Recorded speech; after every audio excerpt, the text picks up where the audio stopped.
Andrew McCutchen. McCutchen takes it. There's ball one. McCutchen played only 3 major league games. He had a 2-run single last night.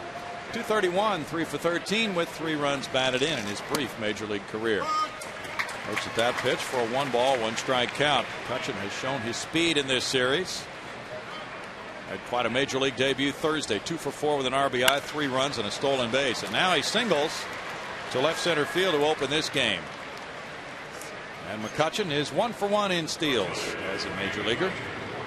And Pirates with some real speed at the top of the order with McCutchen and now Nyjer Morgan, who moves down to the 2-hole. He had been leading off quite a bit. Here are the numbers on Felipe Paulino. He's worked 10 times, 7 times as a starter, 1-4 with a 6.21 ERA.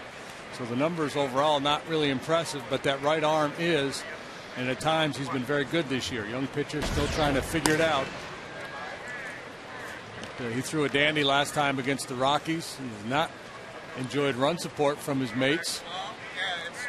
Fastball, slider, curve and a change, but primarily a fastball slider pitcher. Quintero came up, drew back the arm on strike 1 to Nyjer Morgan, a 269 hitter with no homers and 18 runs batted in. Humberto has thrown out 1 of 4 attempting to steal, and he could be tested here by the speedy McCutchen. Double play depth for Tejada and Keppinger. And the throw goes over, and it's a hard throw from Paulino. Wow. Yeah, you got to be careful. You know, obviously, you want to work hard on keeping McCutchen close, but you don't want to handcuff the first baseman throwing a 100-mile-an-hour heater over there. Yeah. Fouled away, and it's no balls, 2 strikes to Nyjer Morgan. And as much baseball as we watch, you almost never see a right-handed pitcher pick a guy off first base. You want to go over there, you want to keep him close, upset his rhythm as a base runner, but you don't want to get too goofy there trying to make the perfect pickoff throw.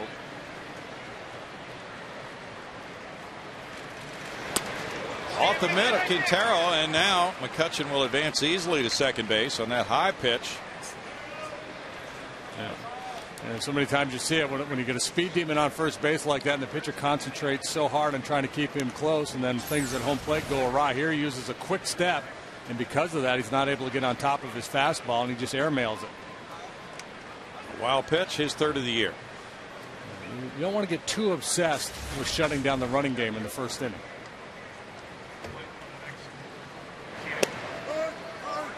Strike, and Morgan is caught looking. He's just staring at Larry Vanover, who called him out on strikes for out number 1. Kind of with Nyjer on that one. I thought that ball was high, but we'll see if Larry, if he stays there with the zone all afternoon long, as long as he's consistent, the hitters will have to make an adjustment. But normally you don't get that high breaking pitch called.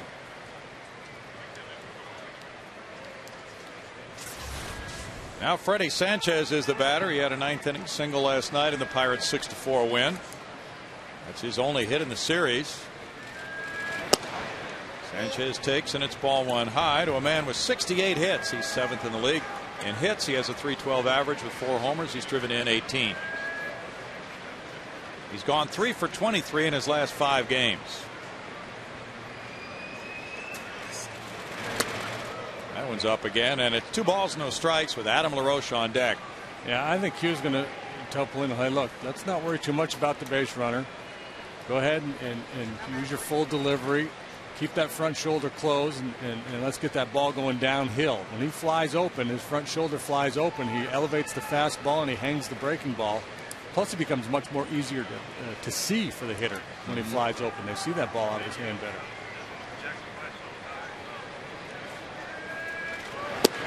Breaking pitch works for a strike on the outer edge, and it's 2 balls and 1 strike to Sanchez. Pirates are a game and a half in front of the Astros. Pittsburgh in 5th, Houston in 6th place in the NL Central. The Chicago Cubs are here starting Tuesday night for a 3-game series. Tomorrow an off day. Tap foul, and then the big Tuesday draft. That's the first day of the draft, and of course the speculation is that Steven Strasburg, the 100-mile-per-hour pitcher from San Diego State, will be the first player drafted. Milwaukee is 2 in front of St. Louis, then it's Cincinnati 3.5 back. Chicago trails by 4.5. Pittsburgh and Houston.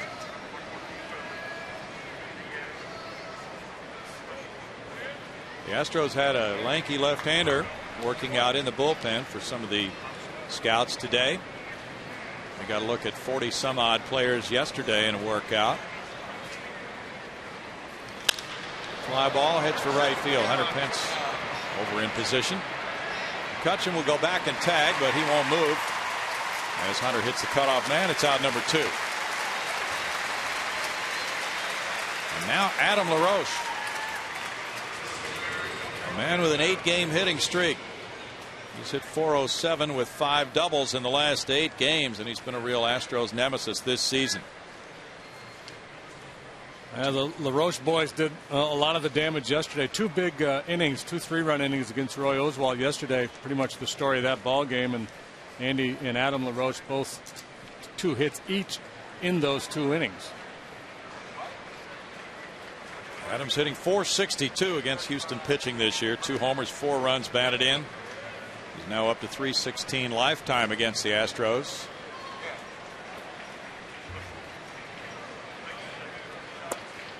He looks at ball 1. Andy LaRoche on deck.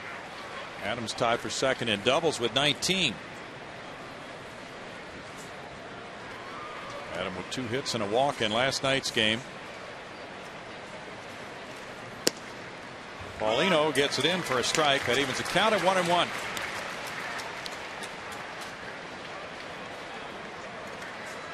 Adam LaRoche in his last 20 games against the Astros has driven in 14 runs.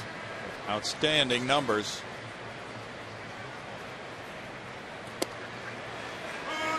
Slider comes in for strike 2, and it's 1-2. Paulino with a record of 1-4. Has only pitched 1 inning in his career against the Pirates. That was in 2007. In tight for ball 2. It's 2 balls, 2 strikes for Paulino. A lot of breaking pitches here to LaRoche. Working that slider first away and then trying to throw one in under the hands.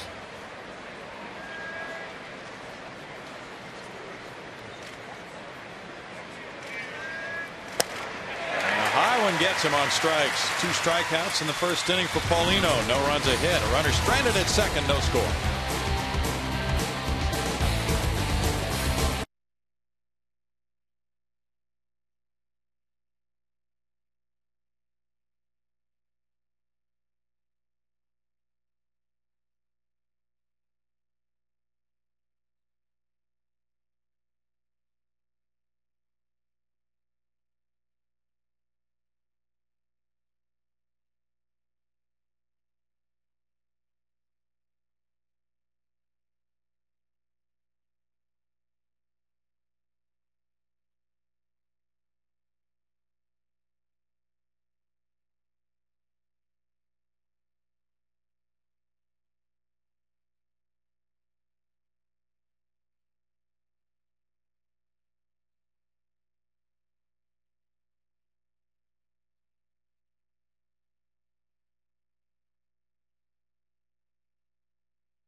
Cooper brought to you by Southwest Airlines. Michael Bourne, center field, leadoff man, hitting .294. He's followed by Miguel Tejada. He's atop the National League with a .356 batting average. Hunter Pence at .347 is second. Then it's Carlos Lee in left field. Lance Berkman first base. Jeff Plum third base. Jeff Keppinger second base. Alberto Quintero catcher for Felipe Paulino. Ian Snell, right-hander, has struggled this year for the Pirates. He's 1-6 with a .564 ERA. A lot of traffic in 59 innings. He's walked 35, allowed 60 base hits. 7 of those have left the ballpark. Struggled mightily his last 2 times out. And worked hard trying to tighten up his delivery. Michael Bourne showing bunt. Looks at ball one way upstairs. We've seen Snell very good. We've also seen him struggle. 32 and 44 lifetime for Snell. 2 and 5 against Houston for his career. He's down and in with that one, and he falls behind Bourne. 2 balls, no strikes. Snell with 1 win and 6 losses. Paulino 1 win and 4 losses this season. Bourne looks at ball 3 with Tejada on deck. Snell against the Mets in his last start got a no decision, giving up 5 runs in 6 innings. He eases that one in, and it's 3-1 to Michael Bourne. Michael with a .366 on base average. Smacks one into center field. He follows suit with McCutchen, hits the ball in almost exactly the same spot. Leadoff singles for both teams in the first inning. And now the Pirates will have to contend with Michael Bourne over there at first base. They pretty much sit on a fastball and put a good swing on it. Michael failed to reach last night, one of the few times all year that has been the case. Miguel Tejada has given the Pirates fits this year to the tune of a .517 batting average. .356 for the league leader. 6 homers, 32 runs batted in, 3 for 5 in this series. He got a rest, his first of the year. Leads the league in hits with 79. Bourne with the lead. Tejada taking strike 1. The Astros are 5-3 against the Pirates this season. They'll play 9 games total here at Minute Maid Park, this being number 3 of the year.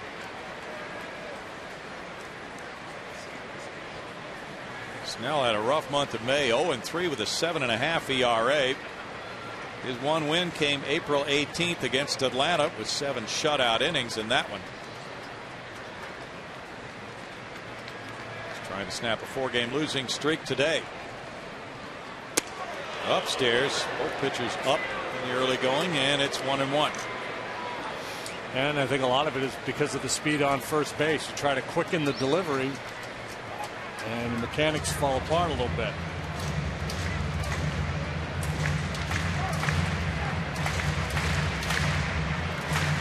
Cruz with stopwatch. Showing Michael the time and Adam LaRoche eavesdropping. Oh, how quick is he to home plate? Word gets around. First baseman pick up a lot of tips from the other team. 1-1 the count. That'd be fun to play first base in the big leagues. Just chat it up with guys down there. Come on, Michael, don't go. Stay here and talk to me. Don't be in such a big hurry. Someday, just relax. You'll never get Lance off first base now again, I don't think. He enjoys that conversational element too much.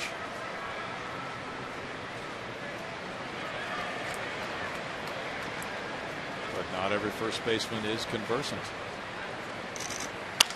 Bouncer third. There's the play to second for 1 from Andy LaRoche, and on to Adam LaRoche from the second baseman Sanchez for an around the horn 5-4-3 double play. I think the whole key to that sequence was Snell getting ahead of Tejada, and that kind of shuts down the running game a little bit. And Michael not running through the first couple pitches of that at bat, and that keeps the double play in order, and Snell delivers. Now it's Hunter Pence, .347, 7 homers, 25 runs batted in, a big series, 4 for 7 with a homer, and he's driven in 3. He's hit .286 with a couple of homers against the Buccos this season.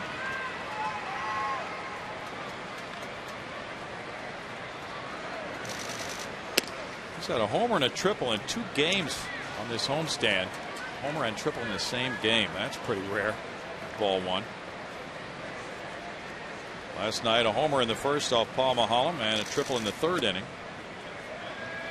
And power numbers starting to improve for Hunter. He came into this game with an on-base plus slugging of .954, good for 10th best in the National League.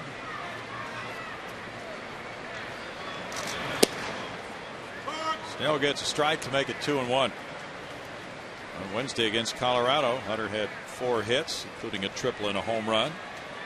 Dove in 3 in that one. Been a very fine week. The Astros are 4-2 on this homestand for Hunter Pence. Slider broke sharply, and it's 2 balls, 2 strikes for Ian Snell. Snell's numbers don't do much for you if you're a fan of pitching. 35 walks, 42 strikeouts, 59 innings. But that slider was a good one, and he gets a double play and a strikeout in the first. No score.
This season, to honor some of the great moments in the ballpark, we present the 10-year bracket challenge.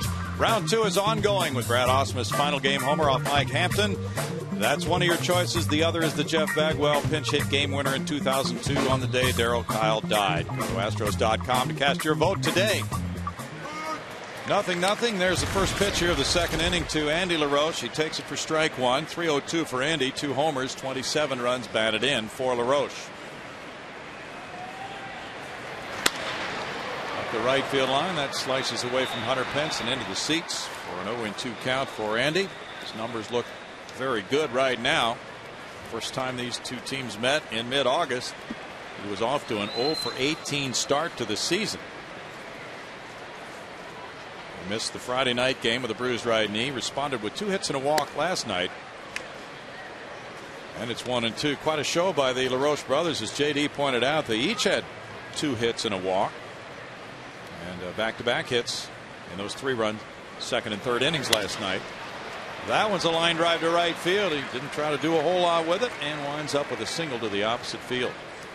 Yeah, the slider was off the plate but up, and fairly easy for LaRoche to get the barrel on it. He's got to reach down for that pitch. He's probably not going to do much with it. But yeah, he's starting to emerge. Andy LaRoche, one time one of the top prospects for the Dodgers. Looks like he's going to be a pretty good big leaguer. Brandon Moss, the jury's still out on him. There's strike 1 to Moss. 263, 1 homer, 14 runs batted in. 1 for 4 with an RBI in this series for Moss. In his last 20 games, he's hit 379. Not showing a whole lot of power. 1 ball, 1 strike. He's made 33 starts, including this one in right field, 6 in left. Pirates right fielders have not exactly been lighting it up this year.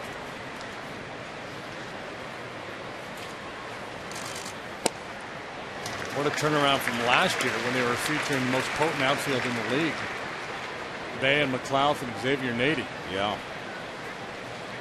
All 3 of those guys now have been traded. McLeod just a few days ago, and they've brought in a bunch of prospects. They feel like they're better positioned for the future. Still 1-2. So trade season has started maybe a little bit earlier than in some years. Pirates typically the last few seasons are making those deals JD talked about and getting multiple players in return, sometimes for one player, stocking their farm system. Paulino strikes out Moss. That's number 3 for Felipe. He struck out 7 in his last start. New high in the majors. Well, Felipe comes out of that bullpen and he's got his A game, going. I mean, 96, 97 miles an hour right out of the gate. He's got good tilt on his slider. Works quickly.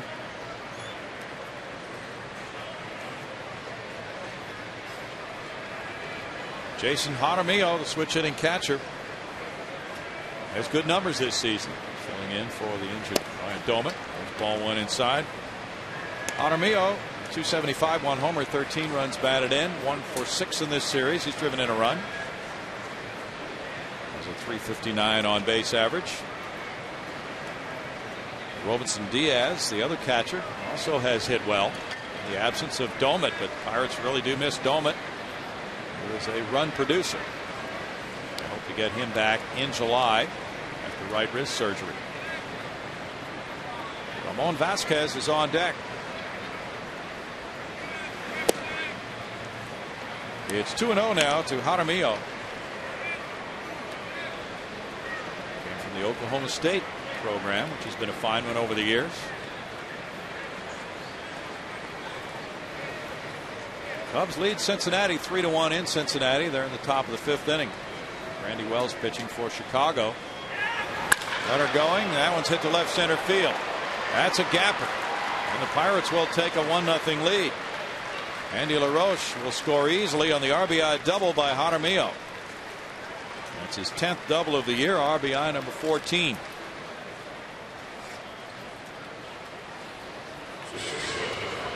Jaramillo with a walk and a double last night. Picked on a high fastball last night. This time it goes down a little bit. Good inside out swing on a fastball in the outer third. Good looking stroke. Andy LaRoche slap it into cruise control. Number 1 is home. Andy has scored it. Now it's the number 8 hitter, Ramon Vasquez. Well traveled, good infielder. Strike 1 to him.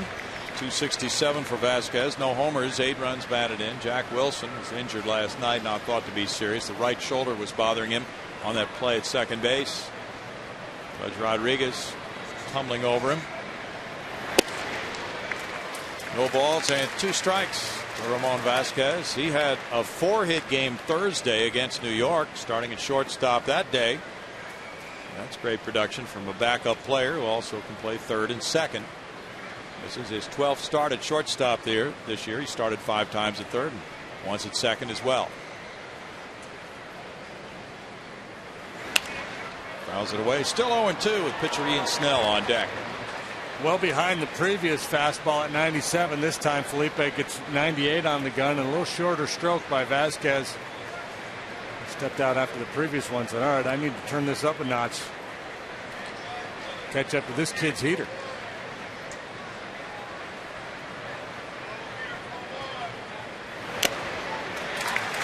Foul tip. And Vasquez is the strikeout victim. That's number 4 for Paulino.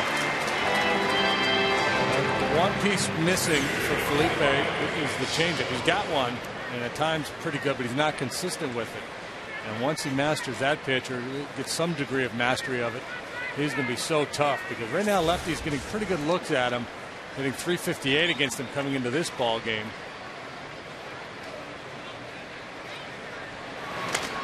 Snell fouls it for strike 1. He has 3 hits and 20 at bats for a 150 average. Ian was born in Dover, Delaware.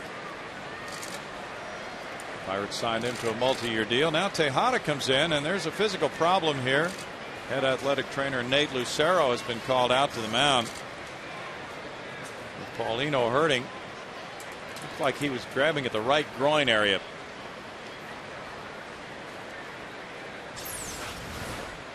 And grimacing now.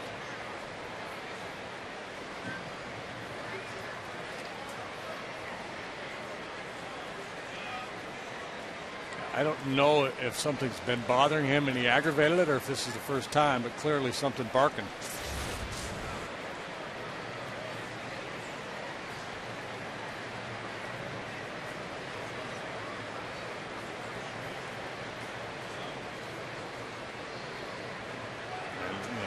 I don't know if he's going to be able to continue here or not. It looks the Coop walking off. I don't know if he's going to take him with him. Yeah, it looks like he is. Cautious approach. That is. He's throwing hard. Has struck out 4 of the first 8.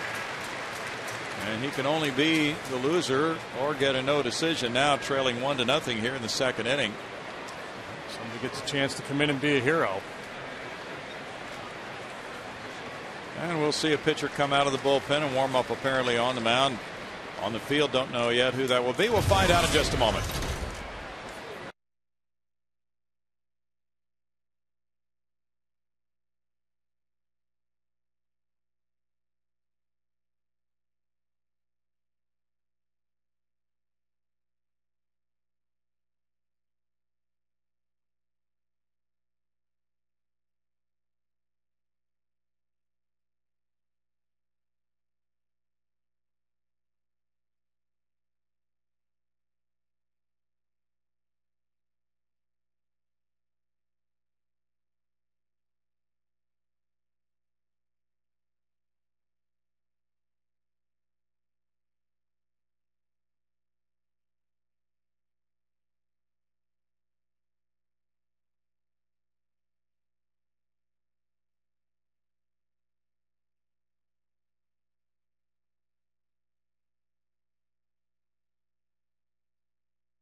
Have any idea when the call might come? It has come early for Russ Ortiz on this day, JD. Yeah, unfortunately, Felipe Paulino has to leave this ball game, and he was really throwing good. Had 4 punch outs in his first 5 outs recorded. And so now an opportunity for Russ Ortiz to come in, stretch it out, and we don't know what's going to happen with Paulino, whether he'll be able to make his next start or not. So Russ with a chance to press his case to get that start if it is available 5 days down the road. Astros have an off day tomorrow. That will probably influence that decision a little bit. And so look at the numbers on Russ.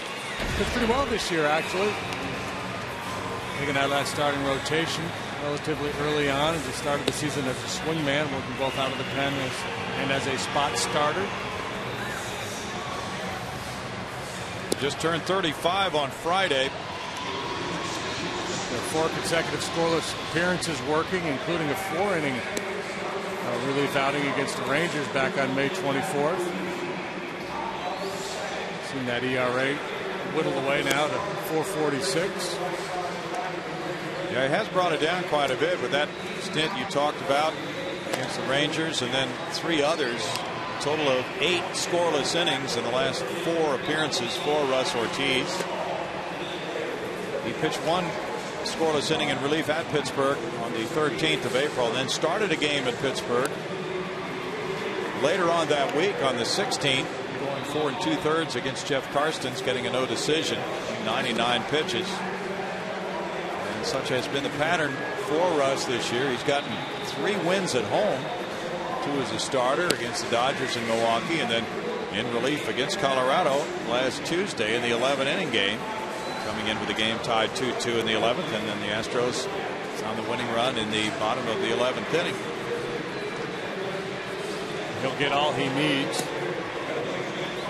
with the injury to get ready to pitch. He's Cooper now. Then having a big hard throwing righty out there. He's got the veteran Russ Ortiz. A little bit different game plan for Russ. He's not going to throw 95 miles an hour with the fastball, but still a pretty good heater. And he's got good cutter, good curveball, straight change. 15 pitches Tuesday, 24 on Thursday in the 2 scoreless inning stint that day. Comes into a situation with a man on scoring position, but the good news is he's got the opposing pitcher in the box and a no ball 1 strike count to work with. And now he's getting focused here before working to Ian Snell with that 0-1 count. 2 outs in the inning. Jaramillo, the base runner, at second. He has the RBI double. Ortiz 8-1 in his career against the Pirates with a 3.31 earned run average. And he delivers ball 1 for a 1-1 count. Brandon Banke also in the bullpen, had been starting in the minor leagues. So the Astros pretty well equipped to have multiple innings from 2 pitchers today if they need it. And as JD mentioned, a day off coming tomorrow. 1 ball, 2 strikes for Russ Ortiz. In his career at Minute Maid Park, he's now 7-2. As a reliever, his earned run average is .312 in 8 games this year. That one goes foul. It's still a 1 ball, 2 strike count on Ian Snell. A chance to come in here and basically work as a starting pitcher coming in this early in the game and just take it as deep as you can without all that anxiety of the night before. I got to start tomorrow and all the prep work you do as a starter. Sometimes you do better without all that anxiety. You're in the game before you can really work yourself into a frenzy mentally. 2 balls, 2 strikes. In fact, there have been cases down over the years of big games, maybe the playoffs or World Series, and a manager would know that the guy he wanted to start that game would really be worrying himself to death, so he wouldn't tell him until a few hours before game time for that very reason. It's 3-2 now to Snell. Wasn't Brandon Banke a late substitution in one of his postseason starts or late season start maybe? Yeah, that was at Roger Clemens' game when Roger was sick. Yeah. And Brandon found out that morning. Well, Clemens was on the original lineup card when we got to the ballpark that day, the final day of the regular season, 04, I believe. And then he had been up, been sick most of the night, and couldn't go. So Banke found out just a few hours before game time he was the starter. It's a fine game. Up the right field line, Hunter Pence on a foul ball, giving chase, and that was almost in for a run producing extra base hit for Ian Snell.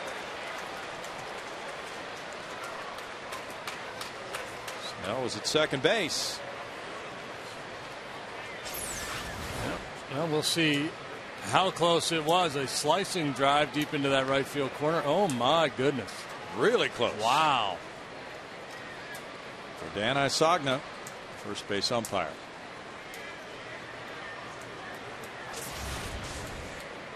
That wasn't really chalk, was it? I don't know. It looked chalky to me. Looked kind of chalky.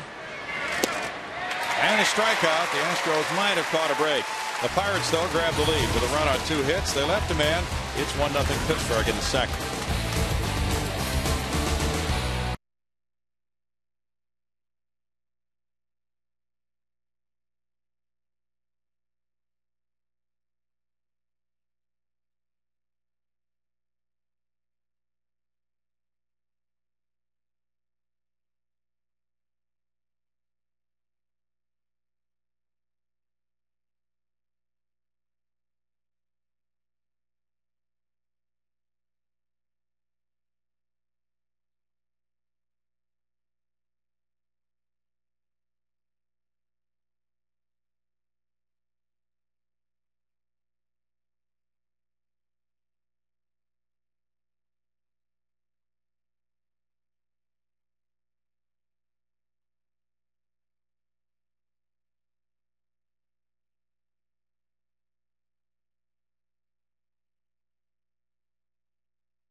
the first 10,000 fans, you'll receive a special, and we mean special, 10th season t-shirt courtesy of the Methodist Heart Center.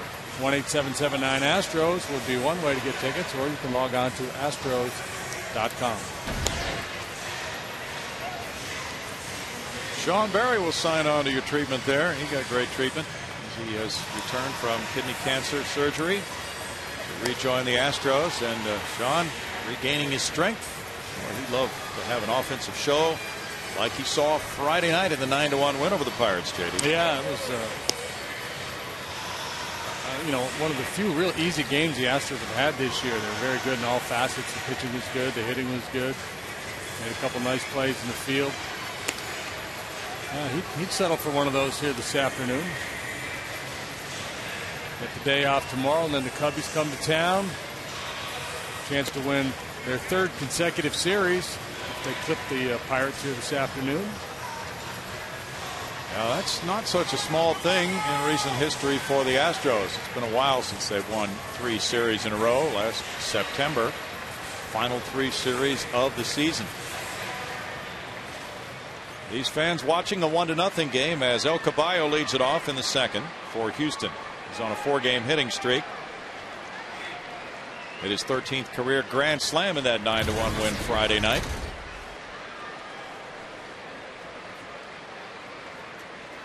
Showing bunt, and he takes strike 1 from Ian Snell. Carlos now is life is just a great big playground for El Caballo. Yeah, he was waving to somebody in the stands when he ran in from left field. Why not? 1-1. He's 10th in the league in total bases. His numbers have gotten very good, as you saw on this homestand. .417 batting average with 2 homers and 8 runs batted in, with 10 hits and 24 at bats on this homestand.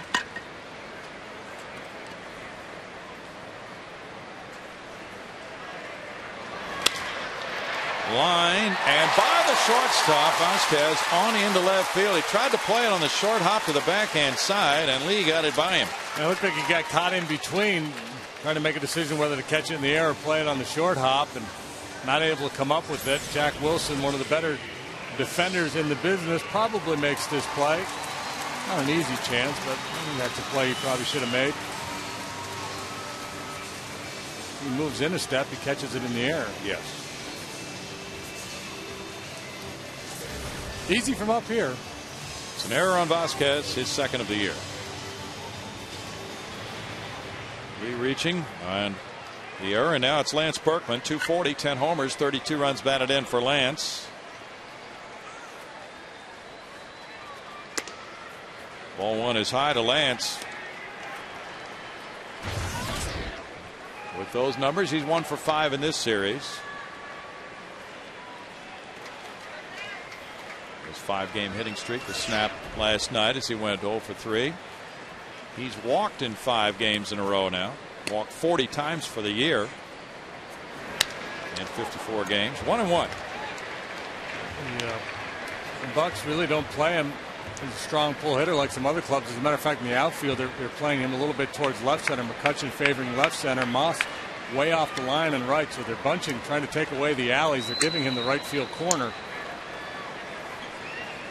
It's a pretty sound strategy if you think about it. Lance doesn't hit many balls into the right field corner. No. Lance really is not known as a pull hitter. He lets the ball get in pretty deep. 2 balls and a strike. He'll pull some balls, maybe an off-speed pitch or something of that variety. It's a lot of balls hard to left center, and that's where McCutchen is stationed right now. Snell pitches him away again, and it's 3-1 now. Since last weekend at Pittsburgh, when Lance was moved into the 5 spot in the lineup, in the last 6 games, he's hit .286. 7 walks, 2 doubles, 3 runs batted in, going 6 for 21 as the number 5 hitter.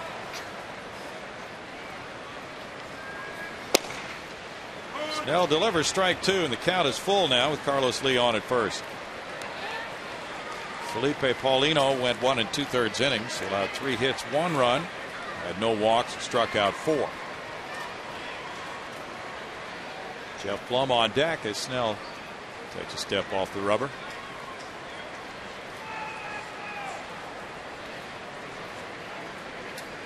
Lee's going, and it's a swing and a miss. Jaramillo's throw and the tag by Vasquez.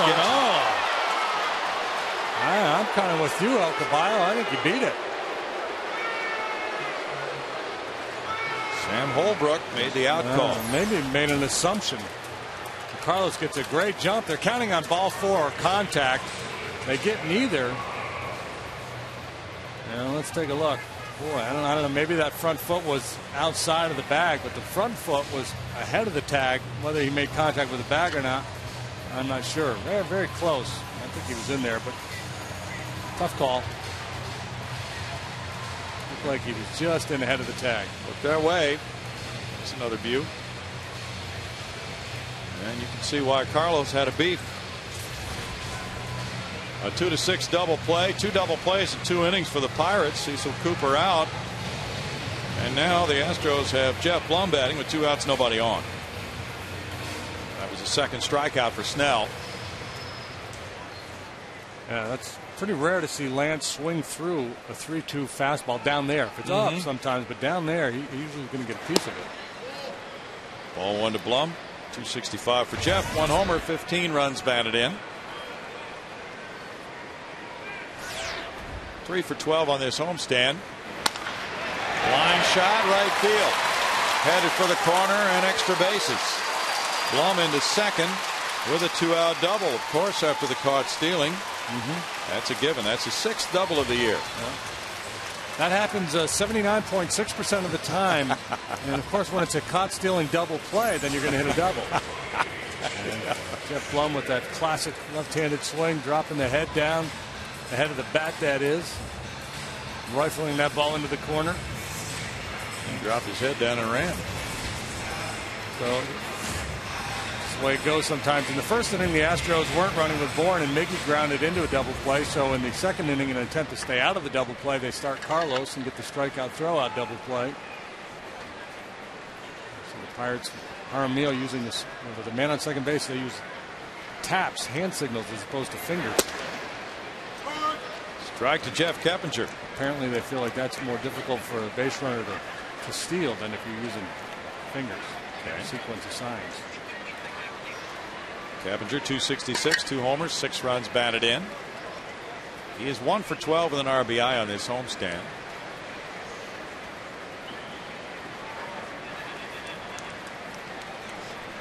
Alberto Quintero's on deck in this 1-0 game in the second. Keppinger's 6th start of the year at second base. Kazuo Matsui should be back in a few days. Into center field. Blum's coming home. McCutchen with a throw to the plate. It's offline, and Blum is able to score the tying run.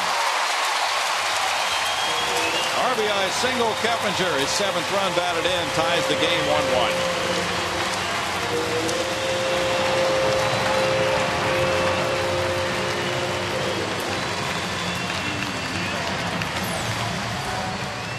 Keppinger laces this ball into shallow right field. McCutchen with a little bit of a late break. And a good strong throw, but just a little bit up the first base line. A little bit surprised that Keppinger just didn't round second base and keep going there, because that's one where you want them to cut the ball off, because there's going to be a close play at home plate. If you know the guy's going to score easily, then go ahead and stay at first base. You don't want to run into an out, but when there's going to be a bang-banger at home, you normally want that back runner trying to draw a throw, trying to force them to cut the ball. He did stay at first, and he draws the throw. And then, of course, and then if they throw through, then you get yourself into scoring position. Keppinger's tied the game. Now it's Humberto Quintero in the box. 278 for Q. No homers, 6 runs batted in. He's catching 2 days a week now recently, catching both Paulino and Mike Hampton. On Friday night, as he caught Hampton, he drove in 2 runs and hit his first career triple. He's hit safely in 6 of his last 8, hitting .370. They're working hard on that off-field approach, trying to hit the ball up the middle and the other way. And it's paid dividends. This is his 11th start of the year. Butch Rodriguez, ever closer to that major league record for games caught, needs 7 more to set the all-time record, 2,227. Russ Ortiz is on deck. It's 1-1 to Quintero.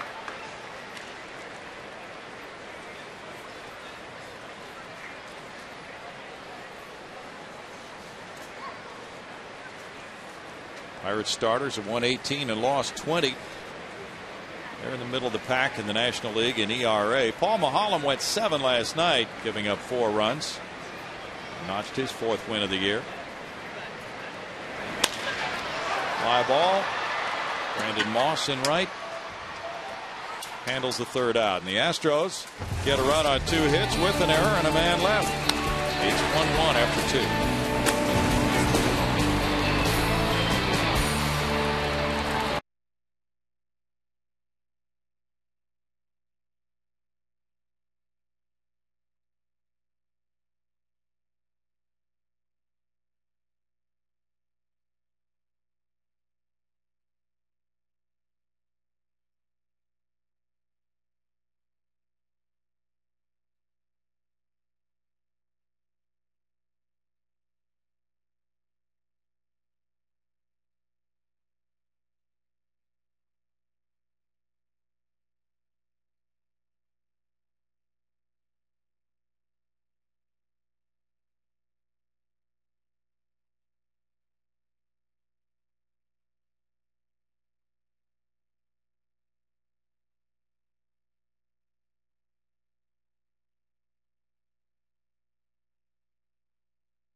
Astros experiences for auction during the game.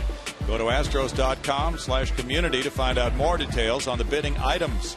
Proceeds from the auction will benefit Boys and Girls Clubs of Houston and Astros Urban Academy. 1-1 ball game. Russ Ortiz now finds his game with Andrew McCutchen leading it off in the 3rd inning. Russ struck out Ian Snell to open his outing in relief of the injured Felipe Paulino. There's strike 1 to McCutchen, who opened the game with a single to left center and advanced to second on a wild pitch. Well, Felipe now can rest assured he's not going to suck up a tough L here. He was on the hook. That would be a tough one. Up and in. Good Sunday morning to you. 1 ball. That was good.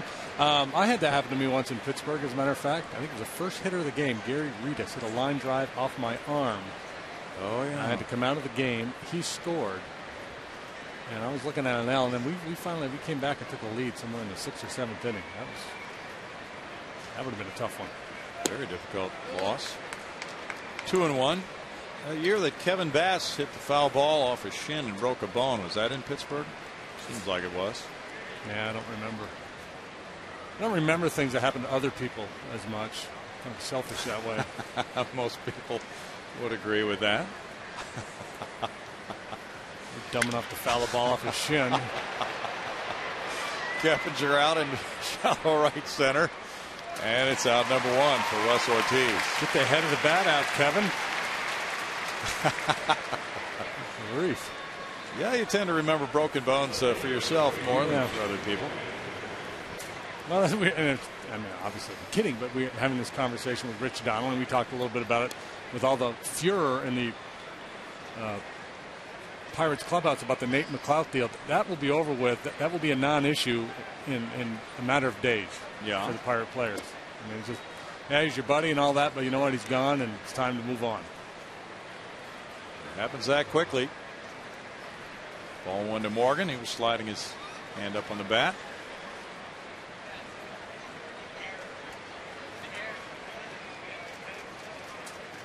And once again, looking to bunt. It's a strike, 1-1. And that's true of every major league club. The season is so long. There are going to be so many dramatic events in the baseball sense that happen from beginning to end. Players really need to be resilient to adjust to those changes involving themselves. Russ Ortiz opened in relief, then he was in the rotation. Now he's a reliever, but he might start again. And that's kind of the way the season goes for some players, depending on developments. 1 ball, 2 strikes. He made 2 relief appearances, 3 starts, 1 relief appearance, 1 start. He's been in the bullpen since that last start, May 7th. Hey, you get to wear this uniform, be part of this fantasy world for only so long, so you might as well enjoy it while you can and not worry so much about the stuff you can't control. Absolutely. 2 balls and 2 strikes for Russ Ortiz.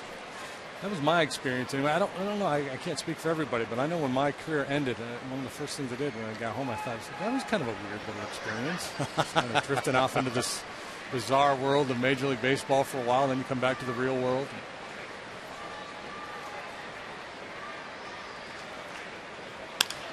Little chop past the mound. Pick up by Keppinger, and he throws to first to get Morgan. And he knew he had to hurry with Morgan running. So he made that transfer nicely while coming in. Yeah, Morgan will put a little pressure on you. You can really scoot. And you'll see it here as Keppinger quickly from glove to throwing hand. Gets him by a step. 2 down. Sanchez hit a fly ball to right in the first inning. Now Matsui is making very good progress, so he could be back in about a week or so. We were hearing from the skipper.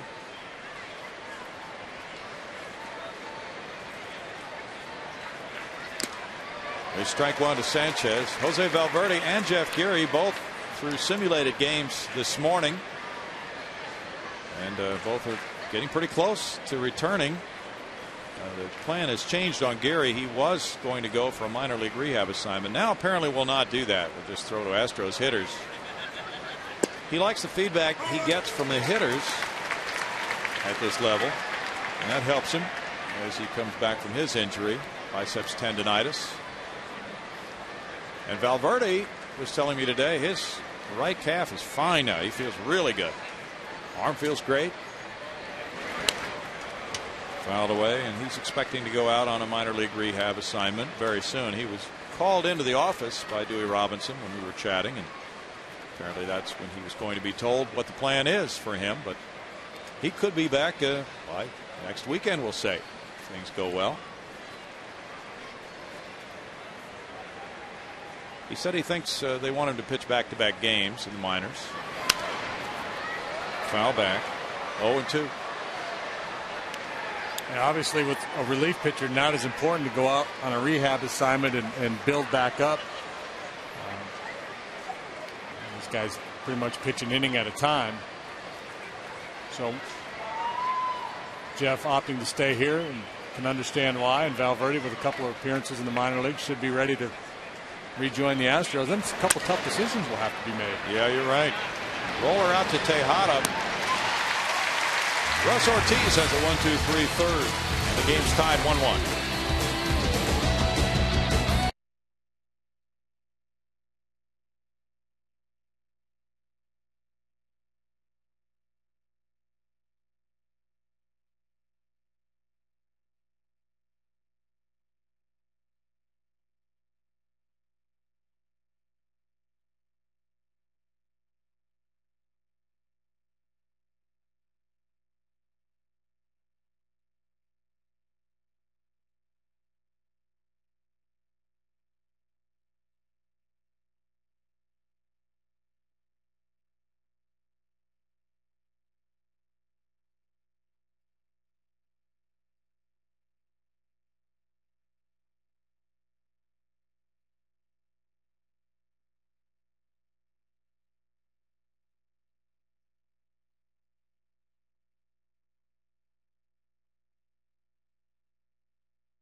Jeff Bagwell's first baseman's mitt outside in the plaza.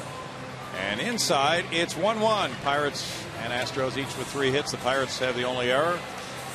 And it's the deciding game of this 3-game series. For the Astros, a 4-2 record on this homestand. And they've got the Chicago Cubs, highly respected Cubs, coming in next. Cubs are going down. Are they? I don't know. Well, they're winning right now 3-1 in Cincinnati, but you're not talking about that. Russ Ortiz leads it all. Ooh, they got Lily, Zambrano, and Dempster lined up from that series here. Moeller, Wandy, and Roy work for the Astros. Good fastball for Ian Snell. Makes the count 1-1 on Russ Ortiz. And Russ knows his way around the batter's box. He has 6 major league homers. It's 2 balls and a strike. This is the second of 3 10-game homestands for the Astros this year. In the first one, they were 4-6 against Cincinnati, Los Angeles, and Milwaukee. They're 4-2 right now. They've only had 1 winning homestand this year. That was a 3-2 record against Chicago and San Diego about a month ago. Near the line in right, Brandon Moss comes over into foul ground. 1 out. Well, you've seen the pictures. There it is, the Oswald the Wizard bobblehead, and that will be yours if you're one of the first 10,000 here for that matinee game, the 105 Thursday start, the finale of the homestand with the Cubs in town. That's courtesy of Coca-Cola and Food Town. And again, Astros.com or 1-877-9-ASTROS for tickets. Post-game concert that day as well. Green River Ordnance will be playing after the game, so come on out, collect the bobblehead, watching baseball. Enjoy some tunes. Is the Green River up around Seattle? Michael Bourne takes ball 1. He had a sharp single up the middle in the first inning, but was erased on a double play ball. They call Seattle the Emerald City, don't they? I believe so, yeah. Snell with a fastball evens the count at 1-1. That one was clocked at 94 miles per hour.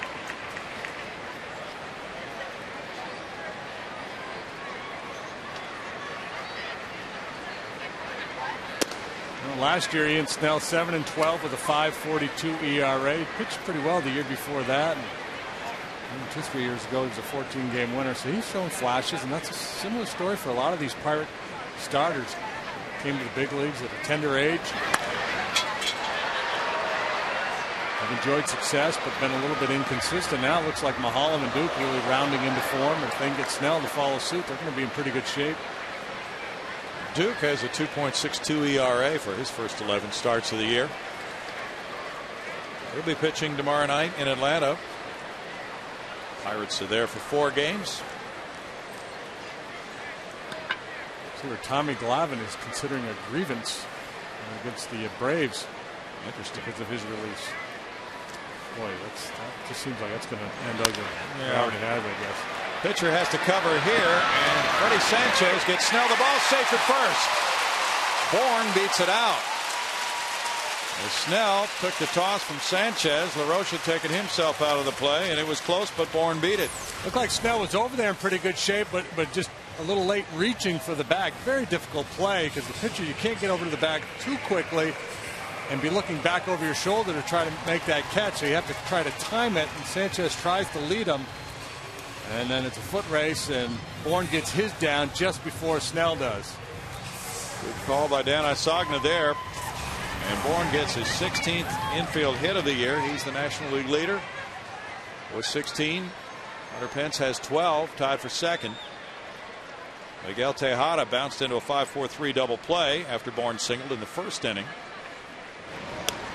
So the Astros might be thinking about running here. A couple different levels. One, to stay out of the double play. 2, to get into scoring position for the 2 top hitters in the National League in terms of batting average. And the Pirates, of course, fully aware of that. They might be thinking about a pitch out or something. He goes, and it's fouled. Strike 1. Bourne Had a good jump that time. Yeah, I think he would have had the bag. Miggy, though, was thinking about that hole on the right side created with Sanchez going over the cover.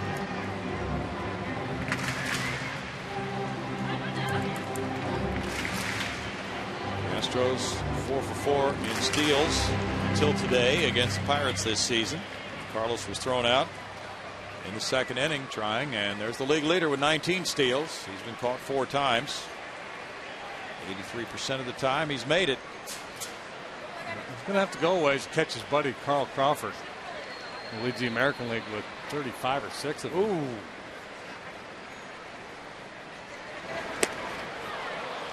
Oh, and 2. Tejada really stretched to reach that pitch, failed to do so.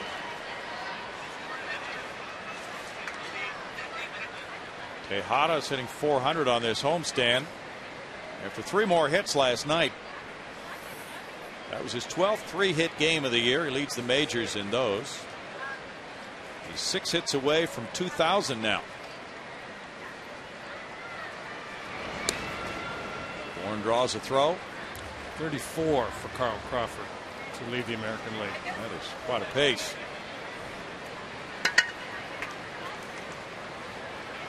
The Reds are batting in the bottom of the 7th against the Cubs. Randy Wells, 3-1 Chicago. Bronson Arroyo has been pitching for the Reds. Ryan Theriot hit his 6th home run in the first off Arroyo.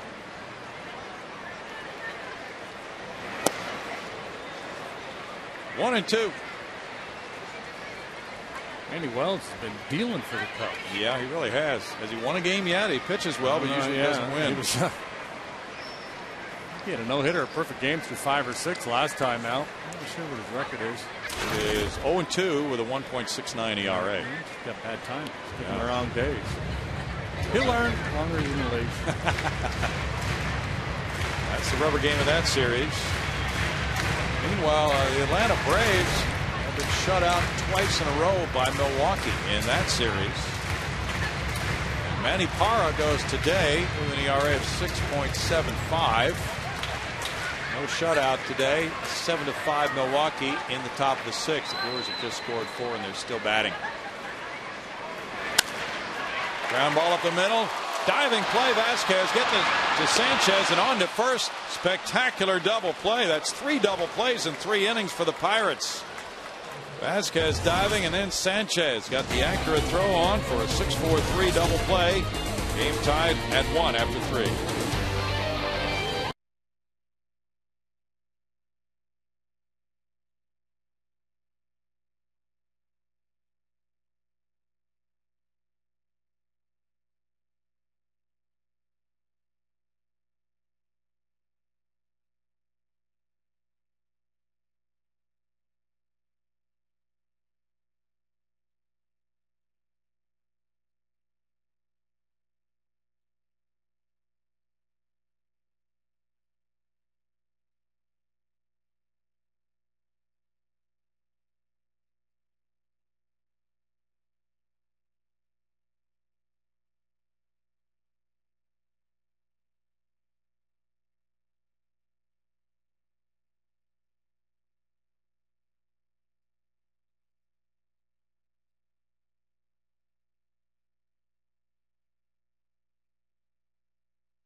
Stop for Round Rock.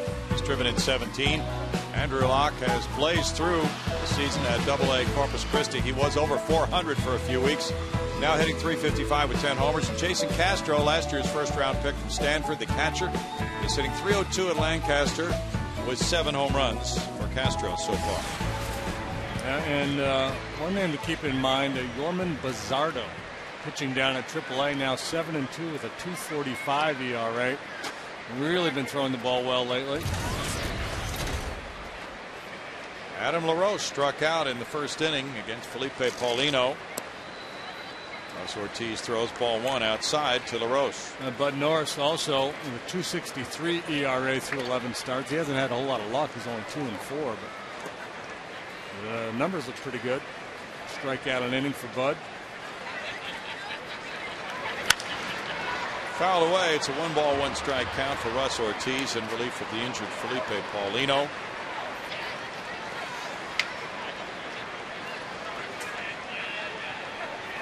Astros relievers have 9 wins and 10 losses with a 4.34 ERA.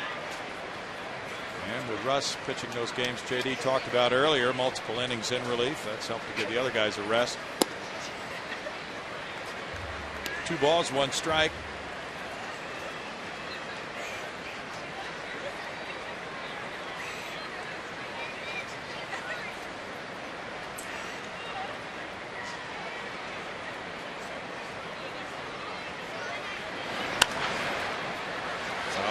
It's 2-2 to Adam LaRoche with Andy LaRoche on deck. Brandon Moss due up third. In that Brewers-Braves game, 7-5 at the bottom of the 6th. The Brewers leading. Manny Parra has been driven out of that game now. Ryan Braun hit his 11th and 12th home runs, both with 2-run shots. Chipper Jones has hit a pair for the Braves, a solo and a 3-run homer. Mike Cameron hit his 12th for Milwaukee. It's the major league debut of Tommy Hanson, a hard-throwing right-hander. Tommy Boy's had a rough time today. 6 innings, 6 earned runs. Had great numbers at AAA. 3-2.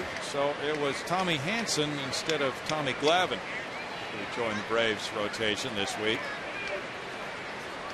And there's one quote from Glavine that he didn't know he was auditioning while he was on that minor league rehab assignment for a spot on the major league team. That's a walk. And it's the first of the day for Astros pitchers on the check swing call by Charlie Relaford. Leadoff walk for Ortiz. He takes a little walk himself, and Andy LaRoche led off that second with a single to right and came around to score the Pirates run.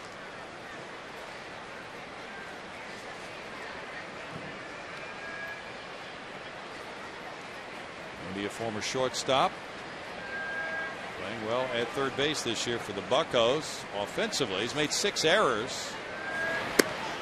Snap throw to first, and whoa, that was pretty close.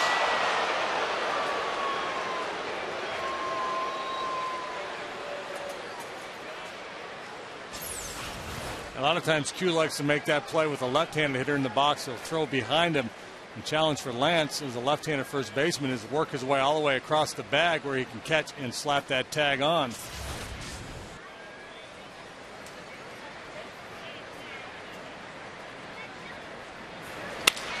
Up the middle, Tejada to his left. There's a toss to Keppinger and on to Berkman, and the Astros get their first double play. The Pirates have had 3.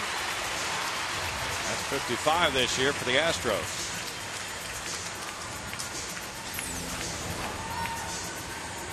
They doubled up the LaRoche brothers, and not as easy a double play as you're going to see.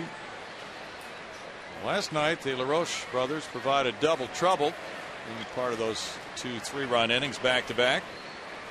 Brandon Moss struck out first time up. Strike one as Ortiz opens with the curveball. He did that on Adam LaRoche as well. Set him up for a fastball with the next pitch. Tampa Bay 3, the Yankees 1. They're in the middle of the 6th at Yankee Stadium where Nick Swisher hit his 11th homer. And he comes back with that pitch, and it's 0-2. Starting pitcher's repertoire coming out of the bullpen in the 2nd inning. Changeup.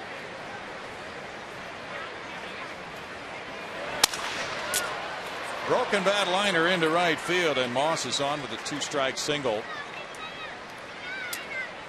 Yeah. He had him out in front. That's the desired effect with the changeup, but maybe caught just a little bit too much of the plate, and he was able to get decent piece of it. Well, Paulino throwing in the mid-90s to start the game, and now Ortiz coming in relief.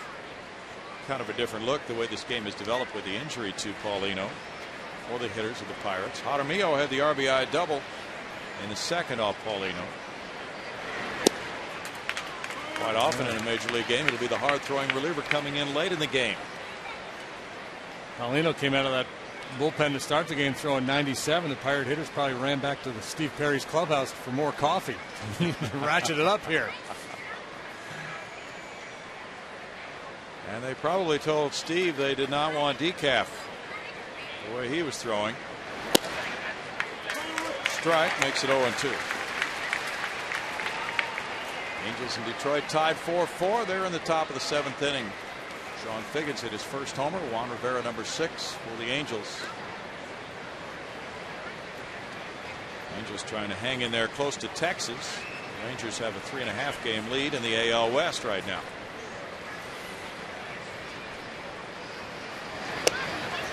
And that one almost got him on the hand as Jaramillo was a little late getting his hands back. 1-2. Strained right groin is the injury to Paulino, who left the game with 2 outs in the 2nd inning. Well, that may help solve one of those decisions as they bring Valverde and Geary back from the disabled list. Yeah. They have not announced that Paulino's going on the DL. Pretty good chance he'll have to. Those groin hamstring issues tend to linger. A cautious approach is usually the one used by major league organizations on injuries like that. The Mets have Livan Hernandez pitching and shutting out the Nationals 5-0 in the bottom of the 6th at Washington. Really bad news for Felipe because he's coming off a real good start and he's thrown the ball well here this afternoon, looking to put back-to-back games together and maybe get on a little bit of a roll.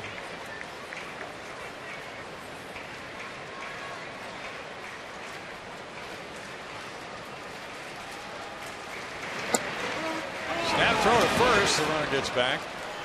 Pitches ball 2 to strike 3 to Jaramillo. He's questioning the call now from Larry Vanover, but he has struck out much to his dismay, and he's still talking about it.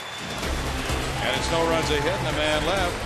Strikeout number 2 for Russ Ortiz ends the inning before the snap throw.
Second inning off Felipe Paulino, and the Astros responded with a Keppinger single in the second off Ian Snell.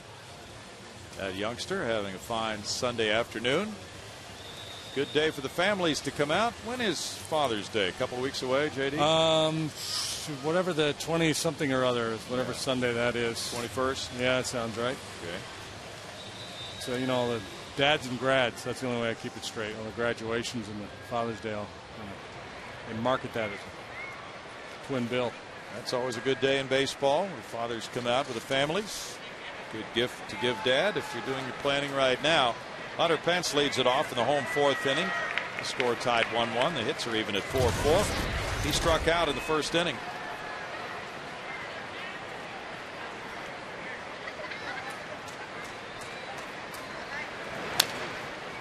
That one goes foul for strike one. 3 double plays in 3 innings for the Pirates. 2 on grounders, the other on a strikeout, caught stealing double play. Oh, there's one way to solve that. Get a leadoff double. Okay. And then avoid being doubled off on a line drive. Carlos Lee on deck. Lance Berkman due up third. And he's tapped off the end of the bat foul, and it's 0-2. And Snell's made some really good pitches to Hunter. Struck him out. A couple of good sliders in his first at bat. Back in the first inning.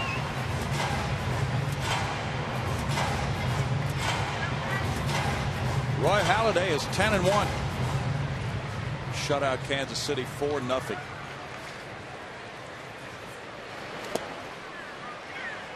One ball, 2 strikes. Halladay with a 7-hit shutout. No walks, 6 strikeouts today. Winning that game at Toronto. Beating Kyle Davies, who's 2-6. Lyle Overbay hit his 7th homer. Aaron Hill, number 13. You know, it was kind of assumed by many, myself included, that Zach Greinke would be your starting pitcher for the American League All-Star team, but I don't know. To right center field, McCutchen calling. 1 out. McCutchen has tremendous range. Our Texas Ford dealers, league leaders, feature the National League leaders and 3 hit games. Miguel Tejada, the leader, with 12. Carlos Lee is second with 8. Then it's Christian Guzman, Juan Pierre, and Hanley Ramirez with 7. Carlos reached on an error by the shortstop in the 2nd inning. A line drive to the right of Vasquez.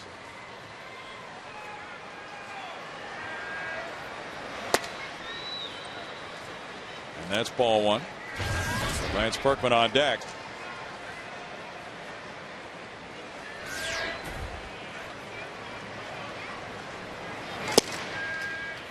Snell clips the corner to make it a 1-ball, 1-strike count.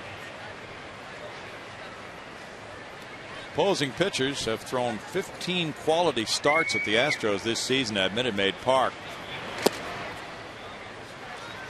2 balls and a strike. The Astros are 13-17 at home. They have come up against a lot of well-pitched games.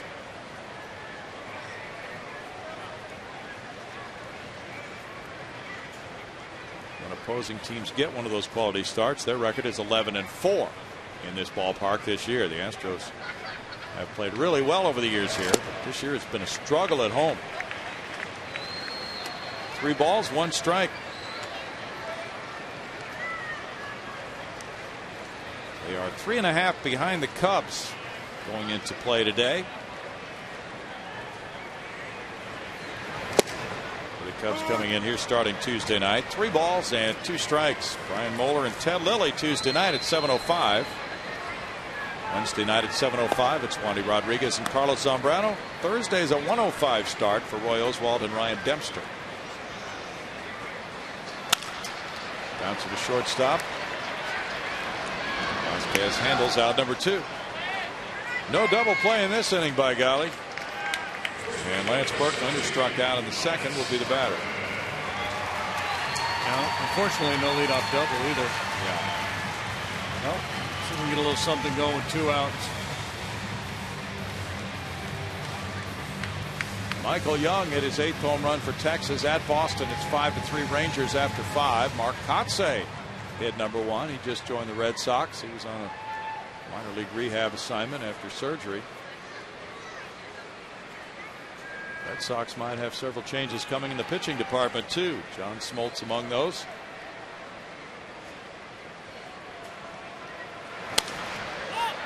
Berkman puts it in the air behind the dish. Jaramillo back, and it's out of play for him. Strike 1. So lot of scouts have come in to Houston and all the various organizations getting ready for the Tuesday draft, which starts at 5 o'clock Central. Astros have the 21st pick. There's Bobby Wine there in the middle, that turquoise colored shirt. He said, "See you in August." Well, those scouts do stay on the move, don't they? But Wino works for the Braves still, correct? Yes. So they must be getting ready to play the Braves. Yeah. Or the Pirates, I mean. Yeah, they're playing them next. So that's why we saw in this series. Always entertaining. It's got some great stories. Foul ball, 1-2. The Astros and Braves do not play for a while. We're going to Jerry Park and seeing Wino play with the Expos. He was a good defensive shortstop. Who did you like to watch pitch at Jerry Park? Well, we used to go for the Mets. We used to go watch Seaver pitch a lot. Oh, yeah. That was always a draw. Seaver made his debut with the Reds at Montreal's Olympic Stadium. Berkman strikes out. Snell plows through the fourth in 1-2-3 fashion. That's his third strikeout of the day. Game's tied 1-1.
Of the game, it gets pretty interesting. Russ Ortiz had to come in the second inning with 2 outs and a runner on second, trailing 1-0. He struck out Ian Snell, and then he's pitched 2 more scoreless innings.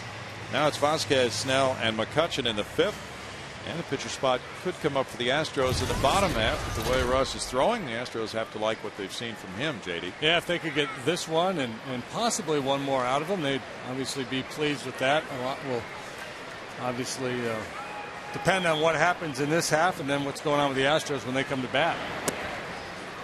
Ball 1 to Vasquez. He struck out in the second inning against Felipe Paulino, who left with a groin injury. Paulino going 1 2/3, giving up 3 hits and a run, had no walks, and he struck out 4. He was throwing the ball very hard. Fouled away. It's 1-1, and hitters a lot of times will gear themselves toward that starting pitcher they're facing. There will be video playing in the clubhouse. Today it would have been Paulino up on the TV screens for the Pirate hitters, so they could gear themselves to face him, and he just wasn't in very long because of the injury. Bunted foul. 1-2. Yeah, that shouldn't pose too big of an issue, though. I mean, they see so many different pitchers, and that's that old there used to be a theory that you want to sandwich your soft tossing lefty save between a couple of hard throwing righties in your rotation, and I just don't think that makes that big of a difference. I think they see so many different kinds of pitchers from day to day, and sometimes from at bat to at bat. Vasquez struck out. That's number 3 for Ortiz. Ian Snell will be next. Russ certainly pressing his case if a rotation spot does open up because of the injury to Paulino. He should be the guy. Good cutter in there up above the hands.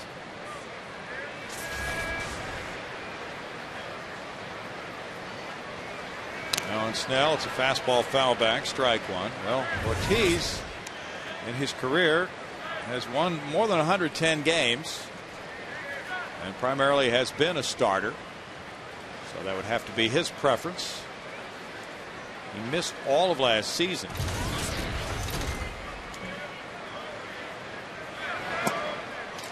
Oh, and 2, but now Mike Hampton is getting into a nice rhythm in the rotation.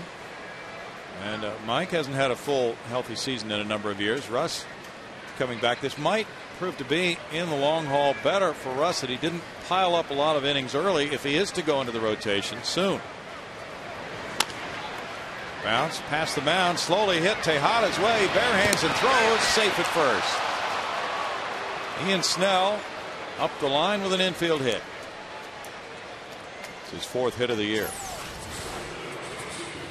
Well, remember last time up he just missed a double down the right field line. May or may not have hit the chalk down there, and this time he uses his wheels. He's a good athlete. I don't see too many pitchers beating out infield hits. Russ thought about trying to make a play on it, but figured that Miggy would have a better shot.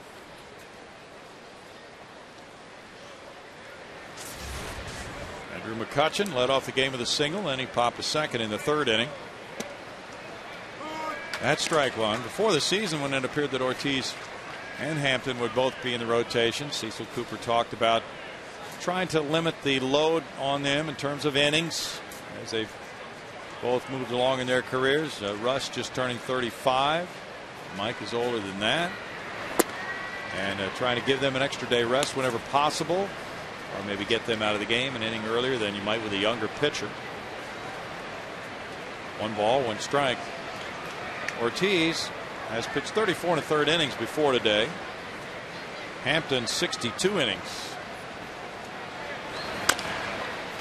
Ortiz comes in to field the chop. He bare hands, no throw as the catcher Quintero was in his way. Quintero went down, realizing that Ortiz didn't have room to make a throw, so that's an infield hit for McCutchen now. Yeah, and I think it was going to be an infield hit anyway because of McCutchen's speed. Russ really came busting in off that mound, but it was a swinging bunt. He probably couldn't have rolled it out there much better.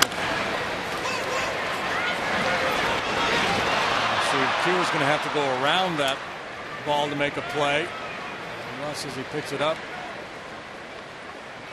had no play because Q was in his way. But again, I think with McCutchen running, they probably weren't going to get an out there anyway. Now runners at first and second and 1 out for Nyjer Morgan, who's 0 for 2. Morgan, a very tough man to double because of his speed. Yeah, this is just real tough luck for Ortiz. 2 meek little ground balls, and he's got a couple of men aboard with just 1 out. Morgan's bounced into only 1 double play and 203 at bats this year. Justice would be a line drive double play here. That's ball 1. Freddie Sanchez on deck.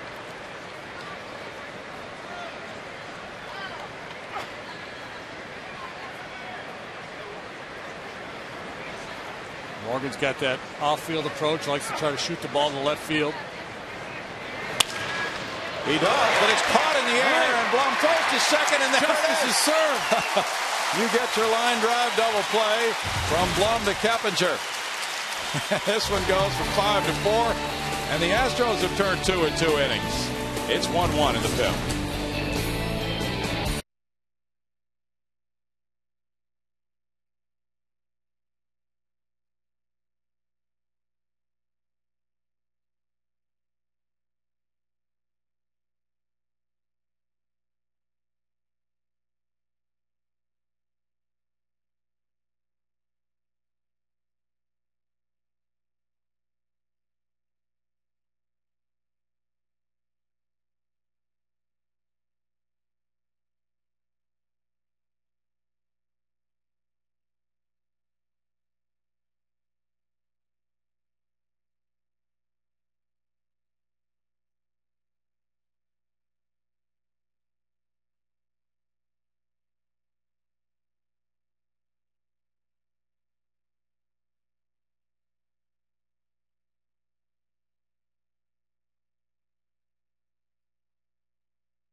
Labels from any two 32-ounce Powerade bottles to the Minute Maid Park box office. You'll get 2 outfield deck seats for only $2. It's a pretty sweet deal, folks. Come out and see the Astros and the Cubs. Game 1 of a 3-game set. Brian Moeller and Ted Lilly Tuesday night at 7:05. It's 1-1 here. Jeff Blum leads it off in the home 5th inning. He doubled to right in the 2nd and came around to score on the Jeff Keppinger hit to center field. Blum just started that line drive, 5-4 double play.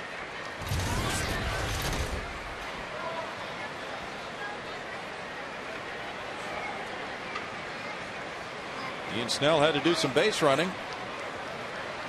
He was doubled off after getting the infield hit. Did that play get a blue star? Do you know? I'm going to guess it did. Okay. And you know, I heard a highlight from the radio call the other day, yesterday's game. I think Dave Raymond gave a blue star. So I thought it was just Milo that was handing out blue stars, but Dave gave one out too. Well, Dave has usurped some power in the radio booth. Fly ball to right, hit deep for Moss, but he has room. And there's out number 1. It looked better off the bat, didn't it? Yeah, a lot better. Just caught it down off the end a little bit. Looked like it had a chance, but it's an easy play for Moss. And apparently Russ Ortiz has assured Cecil Cooper that he still feels strong. Nothing going in the Astros pen. The guys stretching and things of that nature out there, but nobody throwing. When he comes up, let's talk. Let's talk about mentality of starting pitcher who's been in the bullpen and desperately wants to return the starter. Keppinger with the RBI single. Takes ball 1. Psychology of any sport is pretty fascinating to fans of each sport. And that would be one thing a lot of people would enjoy hearing about. If you're a starting pitcher, how do you feel about working in relief? Well, you know,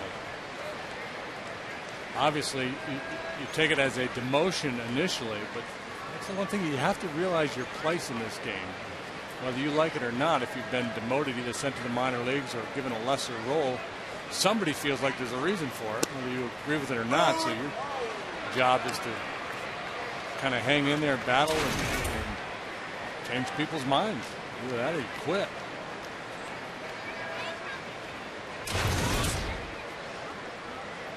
.61 pitches, of which 38 have been strikes for Ian Snell. To be the last man on a major league pitching staff is still better than the alternative. Yeah. Or at least one of the alternatives.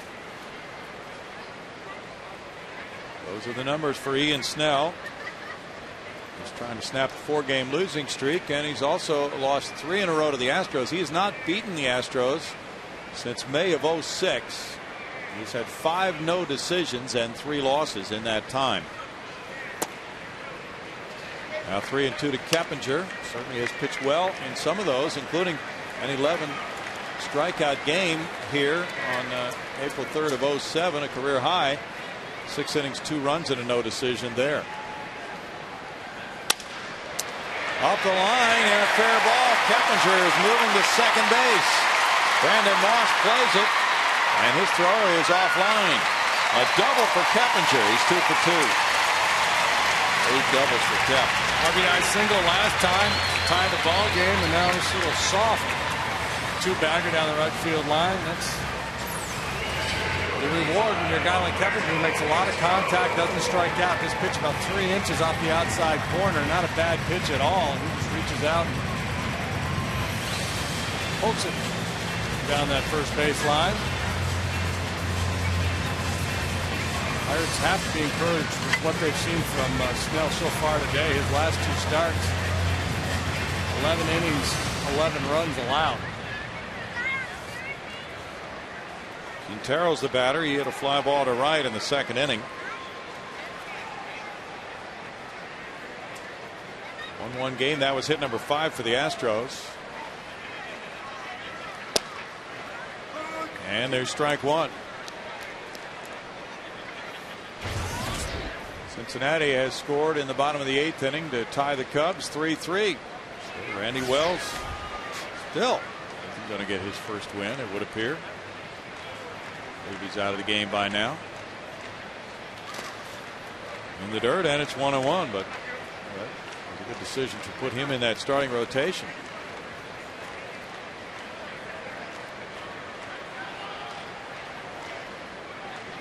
Ortiz on deck. Snell is smoothing out the dirt in the front of the mound there. Again, the Pirates, we saw this a couple times last night, really shortening up on the off field. Right fielder Moss, center fielder McCutchen, really short. Well, he's going to get deeper. McCutchen way back into center field. That is in for extra bases. It stays in play. Keppinger will score the go-ahead run on a double by Quintero. That'll back him up. Second double of the season for Q. That's RBI number 7. Well, he had a triple out in that direction the other day. He's been working real hard trying to hit the ball with authority to right center. And he's had some success here lately. He really gets through that one. You see the big finish with that swing. Not just punching it, but driving it to right center field. And McCutchen, as we mentioned prior to the pitch, was really shallow. Playing normal depth, he's probably not going to catch that ball anyway, but with his speed, who knows? But we're thinking there for the Pirates with a man on second. You want to give yourself a chance to cut off that run with a little line drive single. Quintero's come through, and it's back-to-back doubles. Keppinger and Quintero have the Astros in the lead. Now Russ Ortiz. Fouled out to right in the third inning.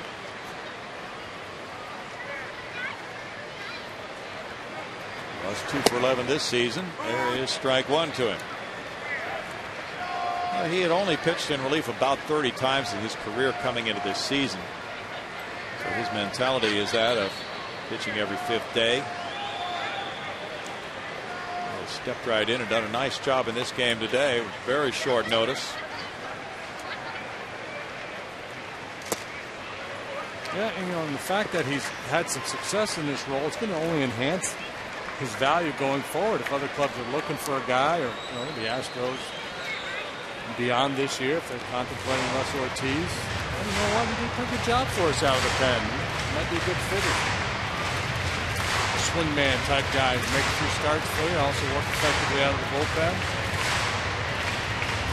And with what happened to him these last couple of years with the injuries and really struggling, he probably feels like he's playing with house money a little bit. That's true.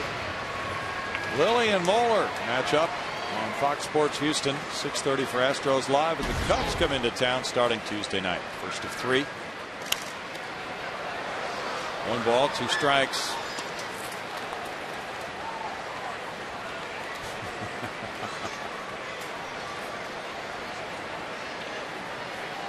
That's the brand new logo this year.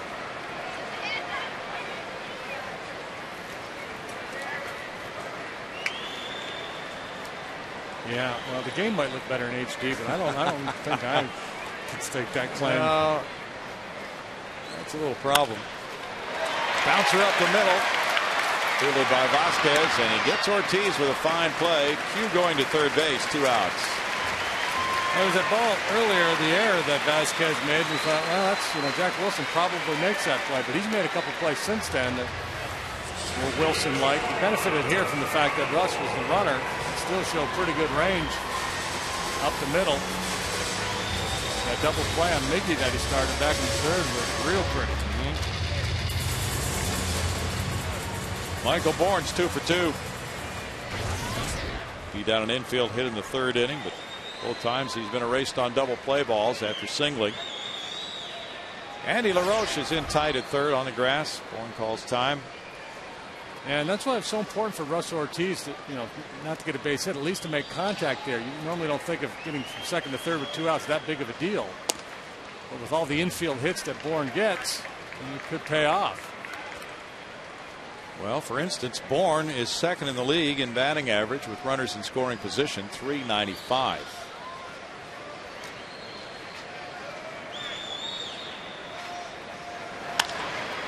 Fly ball to left. Nigel Morgan waiting. And in the 5th inning, the Astros settle for 1 run, 2 hits, and Strandevan at third. They lead it 2-1 through 5.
Astros Live comes your way at 6:30. It's Carlos Zambrano and Wandy Rodriguez Wednesday night.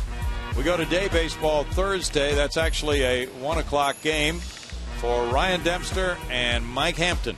Thursday at 1, as the Astros will be traveling after that ball game. So that would be 12:30 for Astros Live on Thursday. 6th inning for Russ Ortiz, stretching it out in relief of the injured Felipe Paulino. Freddie Sanchez is 0 for 2. The slider works for strike one, with the LaRoche boys to follow. The Indians lead at Chicago over the White Sox 8-3. They're in the top of the 6th inning.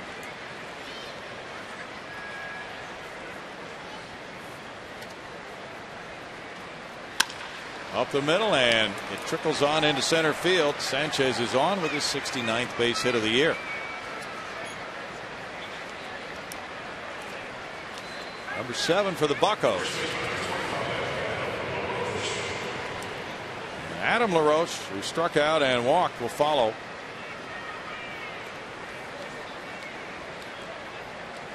Victor Martinez hit his 10th home run for the Tribe. Shin-Soo Choo, number 8. Alexi Ramirez hit a 3-run shot for the Sox. That's his 4th of the year. Tim Burdack starts to loosen in the Astros pen now. LaRoche looks at ball 1. After the LaRoche brothers, it's left-handed hitting Moss, switch hitter Jaramillo, left-handed hitting Ramon Vasquez. So Burdack getting ready in case Russ needs a bailout here.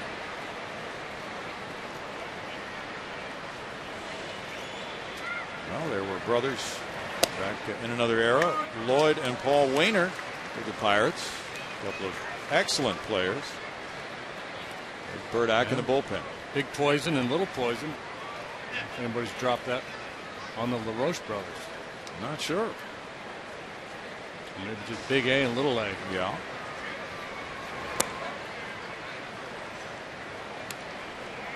Two balls and a strike. Baltimore and Oakland have a late afternoon encounter in Oakland. Colorado is leading at St. Louis 3-2. The Rockies have just scored twice. Center still batting in the top of the 6th inning. No home runs yet in that game. Fly ball left field. Carlos Lee coming in. 1 down. Andy LaRoche singled to start the rally in the 2nd inning and scored on the double by Jaramillo. Then he bounced into a double play in the 4th. San Francisco and Florida start later. Tim Lincecum 4-1 with a 3.01 ERA, pitching against Chris Volstad. He's 4-5. Arizona's at San Diego later today with Dan Herron and Josh Gere matched up in that one. Tonight, Philadelphia and the Dodgers are playing in Los Angeles. Randy Wolf going for LA. Dodgers have taken the last 2, both on blown saves by Brad Lidge. Foul back. There's strike 1. Big cut for Andy. Good aggressive pass at it there. The good power numbers in the minor leagues, hasn't shown it yet at this level.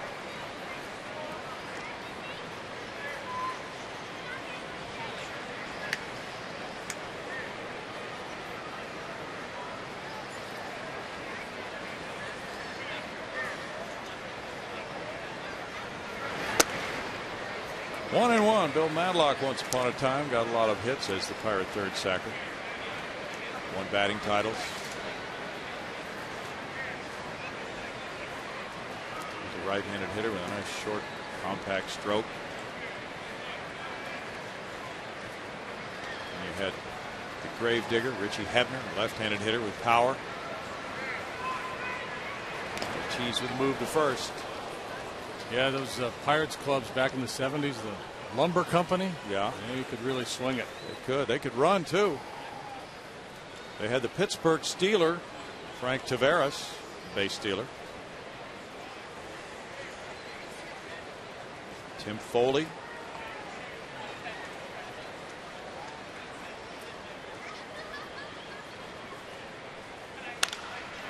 To right field and deep. Hunter Pence tracking it to the warning track and handles it there. Got a nice jump on it. 2 outs. Boy, he sure did. The kind of ball that can really turn an outfielder around. A ball hit Not on a line, but certainly not a high drive either, where he had a lot of time to settle under. Had to make a quick decision as he turned around on which way to go. Slicing a little bit more than likely off a right-handed batter. Easily put away. Yes, it was. Brandon Moss is 1 for 2. If Ortiz gets him, he will have pitched 4 1/3 innings in relief. Here's ball 1. Without giving up a run, that is something. Tampa Bay 3, the Yankees 1, bottom of the 8th at Yankee Stadium. Grant Balfour's in the game now in relief for the Rays.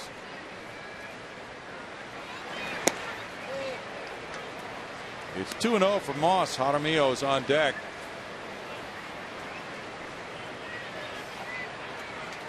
Matt Garza started for Tampa Bay today against Jabba Chamberlain, who gave up 3 runs in 6 innings.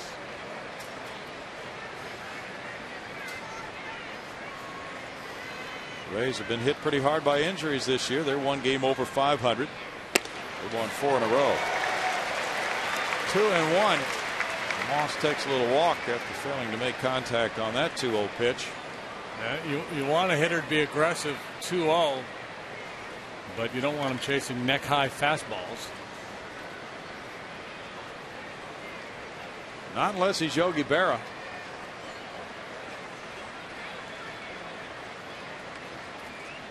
He's a great bad ball hitter. Speaking of Pirates of that era, Manny Sanguin, another guy, had that reputation. Steve Blass was talking about Manny Sanguin. He's the big bat. Roberto Clemente. Those guys use 38-ounce bats.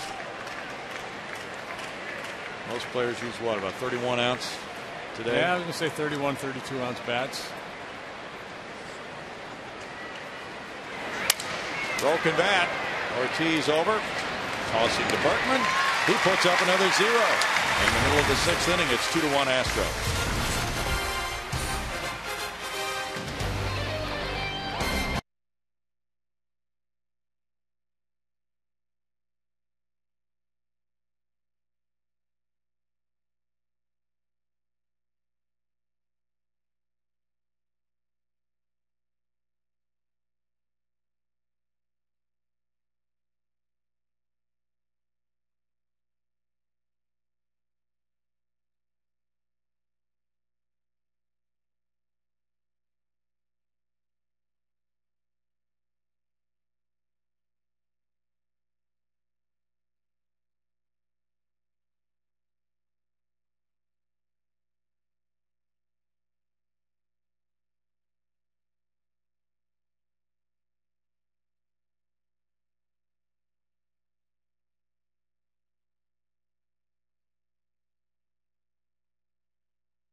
Sixth inning. Tejada, Pence, and Lee due to bat for the Astros.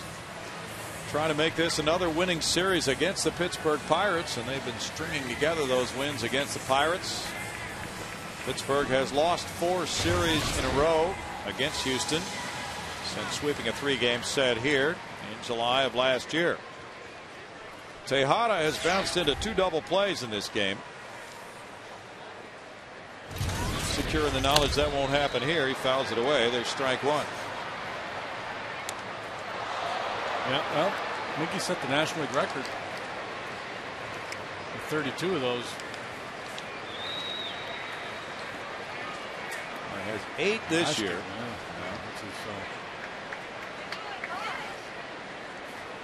He's closing in on his pace.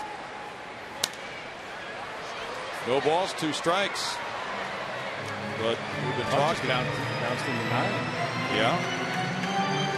The fact that Miggy is hitting for a high batting average.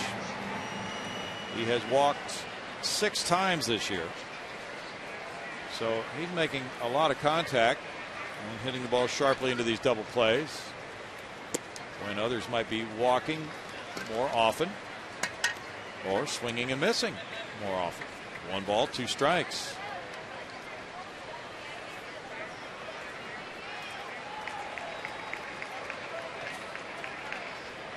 Cubs and Cincinnati are tied 3-3. Top of the 9th inning. Chicago batting against David Weathers. And there's something on the warning track, so there's a little delay as Nigel Morgan goes over to retrieve that baseball. The Angels lead at Detroit. It's 5-4 in the bottom of the 8th inning.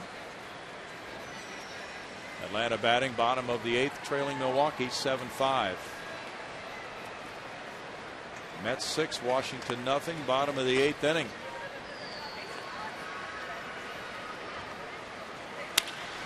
Grounder, what a play by Andy LaRoche, going to Adam and robbing Miggy Tejada, diving to his left. Andy LaRoche turns in a beauty. Boy, that was slick. And Miggy having a tough day. He's bouncing into 2 double plays, and now probably thought he had himself a knock, but denied by Andy LaRoche.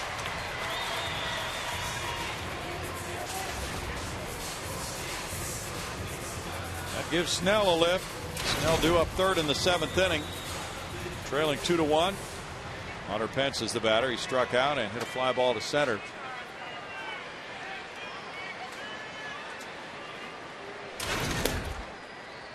And that's ball 1 to Pence. Tejada began the day at 356, the NL leader. He's 0 for 3. Pence second at 347. He's 0 for 2.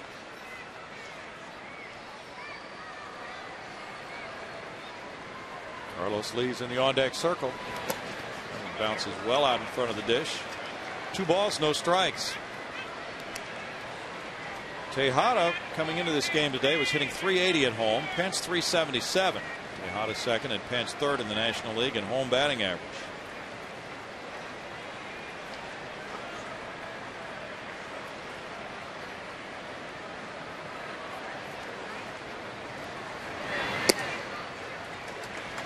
Three balls and no strikes.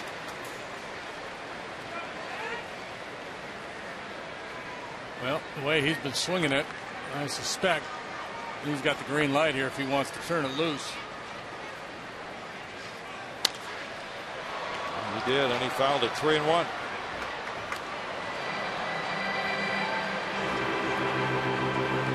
The Astros record against teams under 500, such as the Pirates, is 13-6 this year. Cubs are 1 game over 500.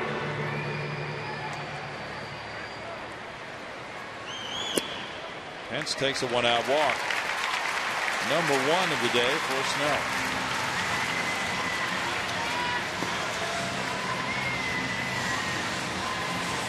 Carlos Lee is 0 for 2.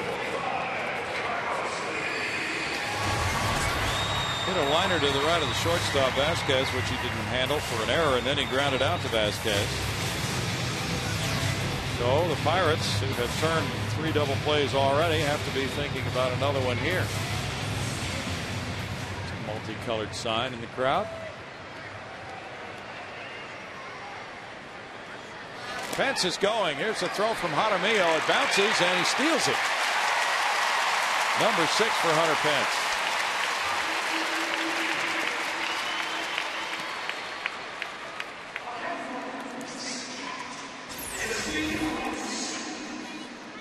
Slider in the dirt. Jaramillo does a nice job picking it and getting a throw off, but really close at second. Hunter. There's like Enos Slaughter going in there. Yeah. The wild horse of the Osage stealing second.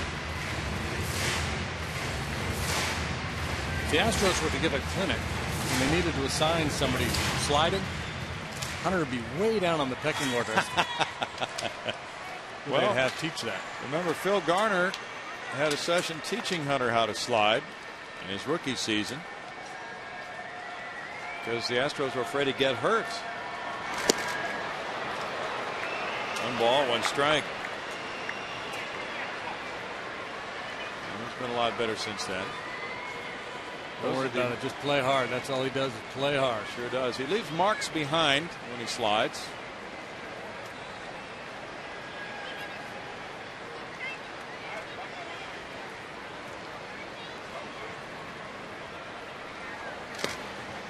It's 2-1.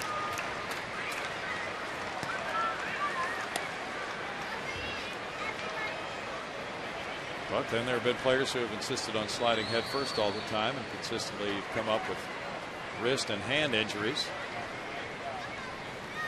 That's how he got hurt with a conventional slide, by throwing his hand back behind him when he slid. They had to teach him to keep his hands up.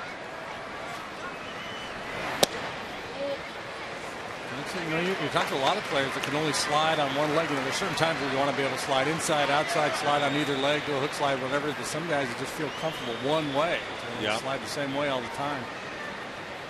Well, that's an art, being able to slide on both sides. Easier than, well, if you've tried it, you probably understand that it's not all that easy.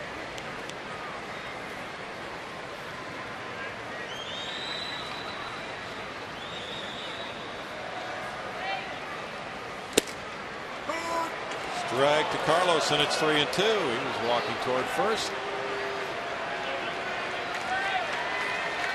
There were probably more nuances in sliding 50 years ago than there are now in Major League Baseball. All different types of slides were taught. Players would really work hard to master them.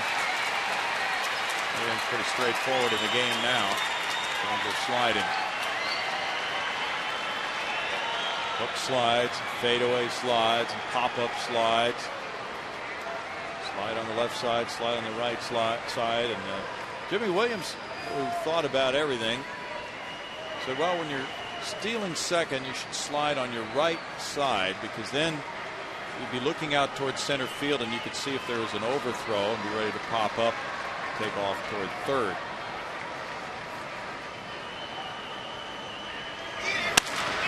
Into right field. Hunter around third. Moss with a throw to the plate. Jaramillo will not get him. Carlos trapped between first and second. And here's the throw to Sanchez. And back to Vasquez for the out. RBI single for Carlos Lee. That's out number 2. It makes it a 3-1 ball game. 9-2 to 63-6.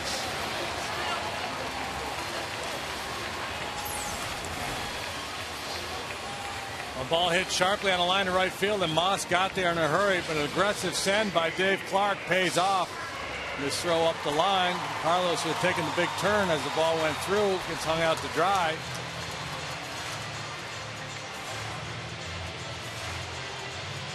(9-2-6-4-6) on that rundown. That's the 6th outfield assist for Brandon Moss. Carlos getting RBI number 38. Gives him a 5-game hitting streak and a 2-run lead for the Astros. Lance Berkman has struck out both times. It looks at ball 1. Pirates lead the majors in outfield assists. That's their 19th of the year, number 6 for Moss. But Hunter was able to score. That was the important thing for the Astros. And it's 2-0.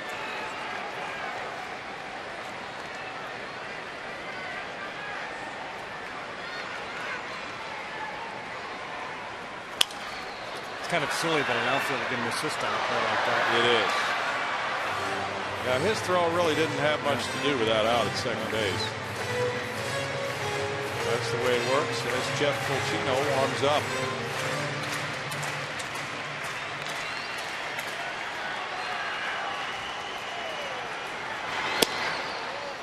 Lance takes the breaking pitch for ball 3 and is ahead 3-1 in the count. Russ Ortiz in a position to be a winning pitcher. Still a lot of baseball remaining, but Russ has acquitted himself very well today. That drive will send the center fielder McCutchen deep. Full force sign. That bangs to the left of it. Stays in play for a double for Berkman. That's his 10th two-base hit of the year.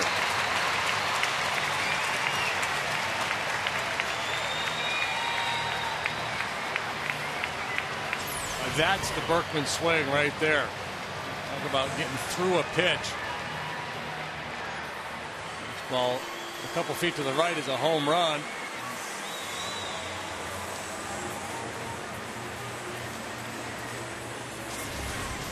Can't hit it much harder than that. 338 doubles in his career. He's fourth on the all-time Astros list. Joe Kerrigan is at the mound. This will buy some time for a reliever to get loose in the Pirates bullpen. Snell has allowed 8 hits and 3 runs so far. Steven Jackson is warming up. Jeff Blum doubled to right and scored in the second. Hit a fly ball to right in the fifth. Ian Snell trying to avoid a 5th consecutive loss. Goes to work on Blum and Keppinger on deck. The Astros have had 4 doubles today.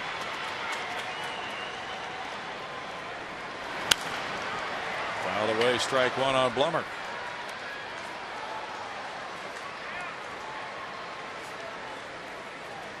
The Astros are 50-21 at Minute Maid Park against the Pirates.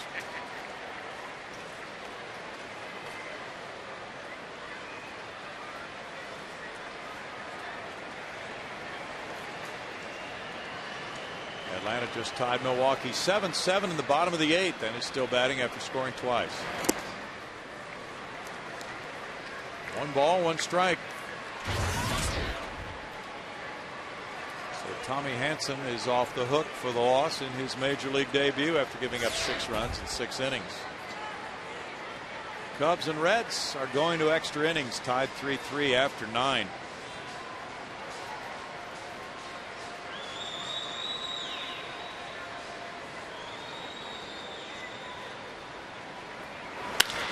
To center field, McCutchen.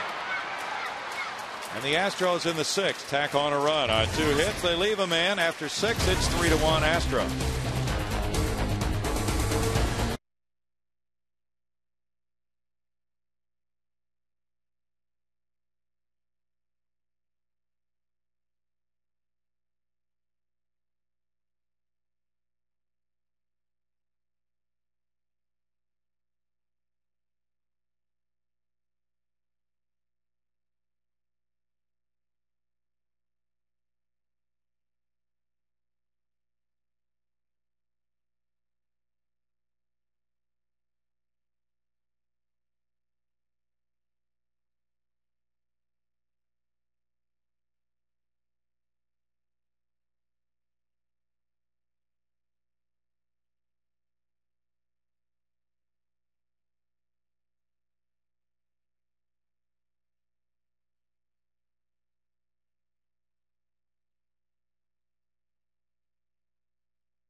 They come in with a lead in a save situation and hold on to that lead. Chris Sampson leads the Astros with 7. And he has never given up a run to the Pittsburgh Pirates. 23 innings in his career. He should start every game against the Pirates. It's Tim Burdack coming in the 7th. The Astros lead at 3-1. Russ Ortiz with a magnificent job. Those are the numbers for Burdack. Tim working for the 24th time. He worked an inning yesterday. No hits, no runs. Walked a couple. Punched out a man through 24 pitches. ERA rate at 3. He turns around, switch hitter Jason Jaramillo, who is 1 for 2 in RBI with a double. Burdack delivers ball 1. Right-handed hitters are 3 for 36 against Burdack for an .083 batting average.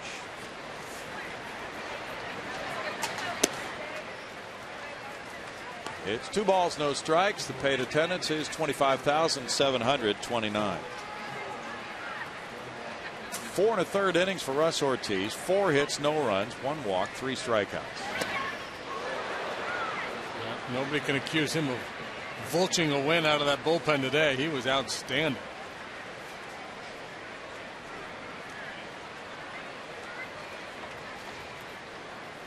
And on May 24th against Texas, he went 4 innings, giving up 3 hits, no runs. So this surpasses that outing in relief by 1/3 of an inning.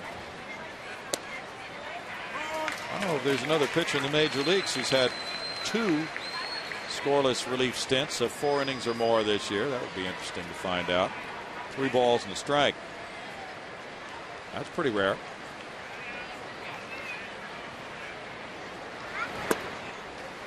He had nothing to show for the other one because that was in a 5-0 loss. There's a leadoff walk to Jaramillo. Second walk for Astros pitchers today. And Ramon Vasquez will be the batter. He is swift both times. Vasquez, I've never seen him do that before. What did he do? Well, apparently I'm not paying close enough attention. He walked way over to the edge of the dirt and then he took the handle of his bat and he inscribed something in the dirt. Okay. So maybe somebody's initials or something. Family member perhaps. Into right field. Jaramillo to second on a single by Vasquez, and now it's first and second, nobody out for the Pirates. This 2-run lead all of a sudden in jeopardy. And again, Tim's been so good against right-handed hitters this year, but has not been able to solve lefties. Obviously, last year he was very good against lefties. Delwyn Young will pinch hit now for Ian Snell. Snell in 6 innings allowed the Astros 8 hits, 3 runs. He had 1 walk and 3 strikeouts. Young at 306 has no homers. He's driven in 10. The situation here where you might be thinking bunt, you know, 3-1 ball game in the 7th with nobody out. Young, pretty darn good pinch hitter. Yeah, looks like he's up there swinging away. If you're going to bunt, I think if he's feeling okay, I would have sent Jack Wilson up there to bunt. I want Young swinging the bat. Young was 2 for 4 Friday night, starting in right field. As a pinch hitter this year, he's 6 for 16 with 3 runs batted in, 3 doubles. Dewey Robinson has come out. Young was retired last night as a pinch hitter.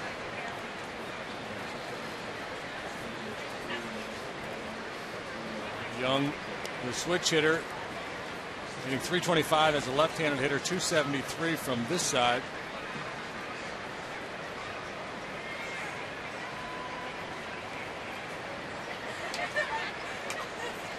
Young's career average as a pinch hitter is .304. 79 at bats. There's a strike to him. It evens it at 1-1 for Tim Burdack.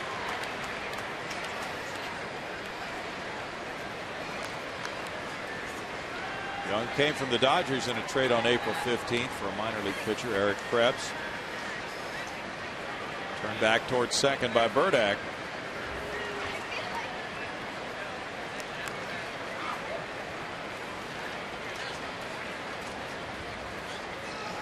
A 3-1 ball game and a big one to see who wins this series. That's into right field. A pinch single. Tony Beasley throws up a stop sign at third. The bases are loaded. Walk, single, single here in the bottom at the top of the 7th inning, and now a troublesome situation for Cecil Cooper. Does he stay with Tim Burdack? He does not. He goes with a right-hander here with McCutchen coming up. That was the 18th pinch hit for the Pirates, delivered by Young. And with the score 3-1, Houston, bases loaded, nobody out. We'll return in just a moment.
To nobody out, 7th inning.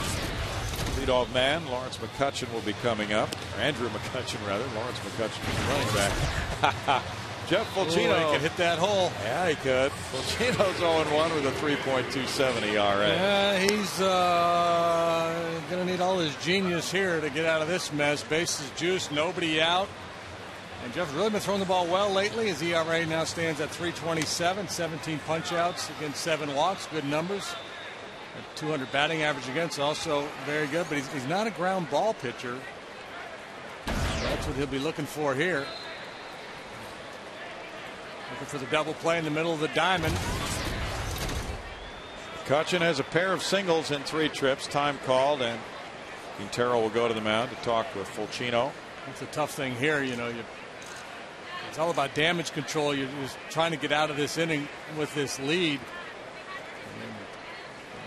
If the Monty Hall came down and said, here's the deal, we'll give you 3 outs and 1 run allowed, you'd take it in a heartbeat. But both these next 2 hitters very difficult to double because of their speed. Nyjer Morgan on deck. All the way, there's strike 1. Fulcino has inherited 7 base runners this year, and none have scored. But of course, bases loaded, nobody out. That's an extreme situation. He came in at Washington with the bases loaded, and nobody scored back on the 4th of May. It's 1-1. This little one hopper back to the mound would work. Ooh, yeah. 2 innings for Fulcino. No runs allowed Friday night in this series. He closed out the 9-1 win. A little bit different situation here as he falls behind 2 balls and a strike. And the thing that Jeff's been doing really well lately, when he does miss, he tends to miss down. And certainly if you're thinking about that ground ball for double play, he's going to be trying to work the knees. In the air, Jeff Blum. Miguel Tejada over to foul territory. Blum reached in, but that is strike 2, and 2 balls, 2 strikes.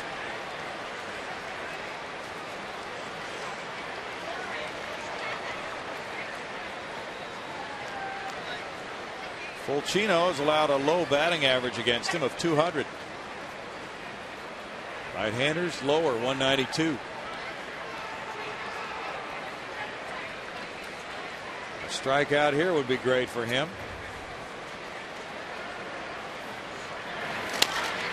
Chop to the right side. Berkman tossing to Fulcino. Gets the out as the run scores to make it 3-2. McCutcheon getting an RBI, his 4th of the year.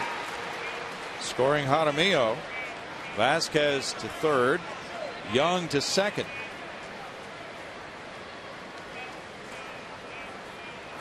Yeah, it's normally a very harmless little ground ball to first. Turned out to be a pretty productive little ground ball to first as one comes in. And now the Pirates have runners on 2nd and 3rd. Double play no longer an option for the Astros on the ground. Keppinger is in about halfway for Nyjer Morgan now. Tejada comes in halfway. Fouls at strike 1. Blum's even with the bag. Berkman a couple steps behind the bag at first. Morgan hit a bullet to Blum's right, winding into a double play in the 5th inning.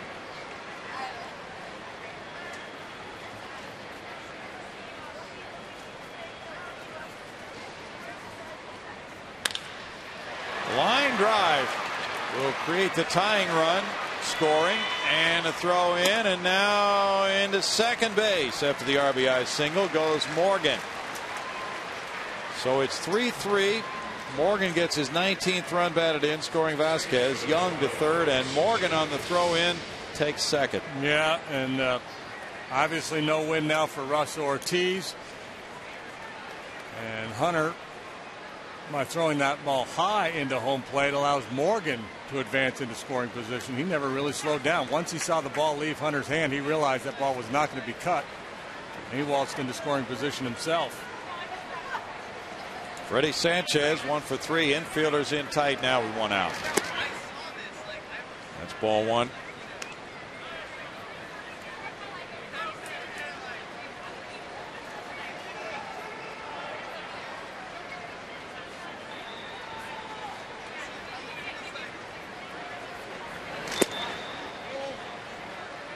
It's 2-0 to Freddie Sanchez.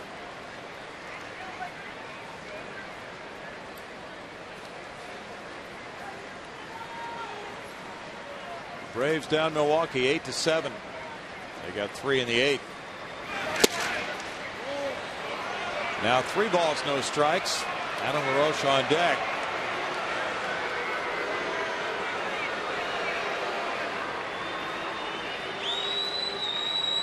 Sanchez has walked 11 times this year. Born well over to right center. And now he takes a stroll to load the bases.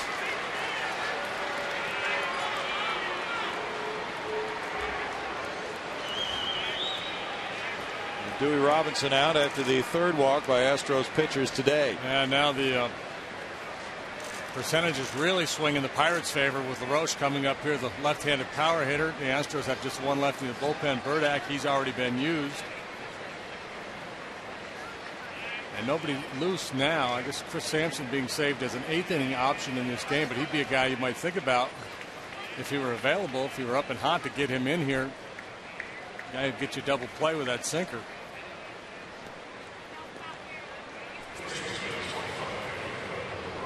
Bases loaded, 1 out. LaRoche is 0 for 2 with a walk. LaRoche has bounced into 2 double plays this season.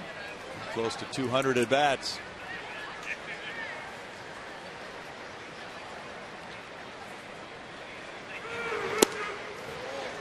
He takes a look at ball 1.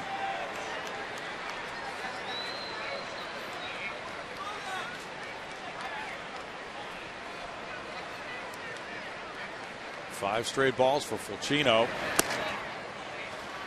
Now 2 balls, no strikes. And now he's really in the soup here. Probably feels like he has to challenge. Bases are loaded. Dangerous hitter in the box.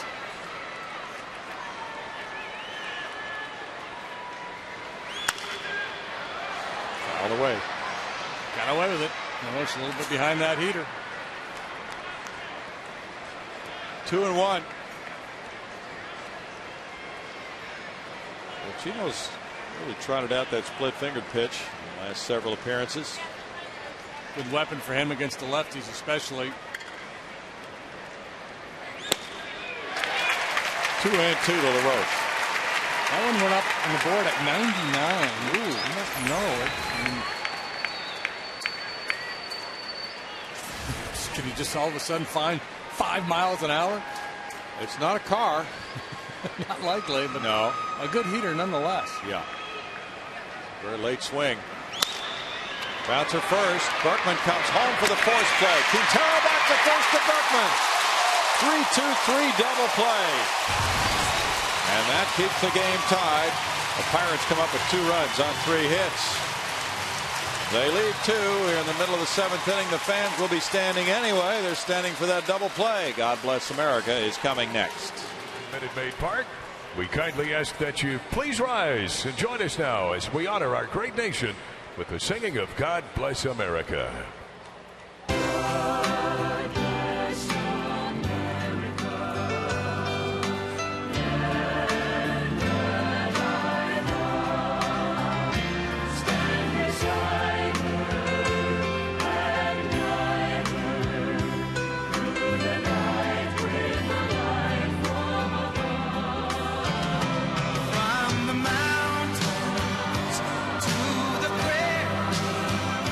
To the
bring you the game summary of a 3-3 ball game now. Paulino left the game in the second with a right groin injury. Kepinger's 2 for 2 with a double. It's driven in and scored a run. Pirates in the seventh came up with 3 hits, 2 runs, 2 walks, tied the game. And now we go to the bottom of the seventh inning with Steven Jackson in the game in relief for Ian Snell, who in 6 innings allowed 8 hits, 3 runs. Jackson has just joined the Pirates. He's 1-0 already in 2 games. Those 2 games, that represents his entire body of work as a major leaguer. Fresh up from AAA Indianapolis on June 2nd. He was with the Yankees. They claimed him on waivers. There's a strike to Keppinger on a foul ball to make the count 1 ball, 1 strike. Jackson was with the Yankees for 10 days back in April, but did not pitch. Sounds typical of the Yankees. Thanks for coming. Yeah, but we don't know if we want you or not. Strike, and that makes it a 1 ball, 2 strike count. Quintero on deck, and the pitcher spot is due up third for Houston with the bullpen busy now.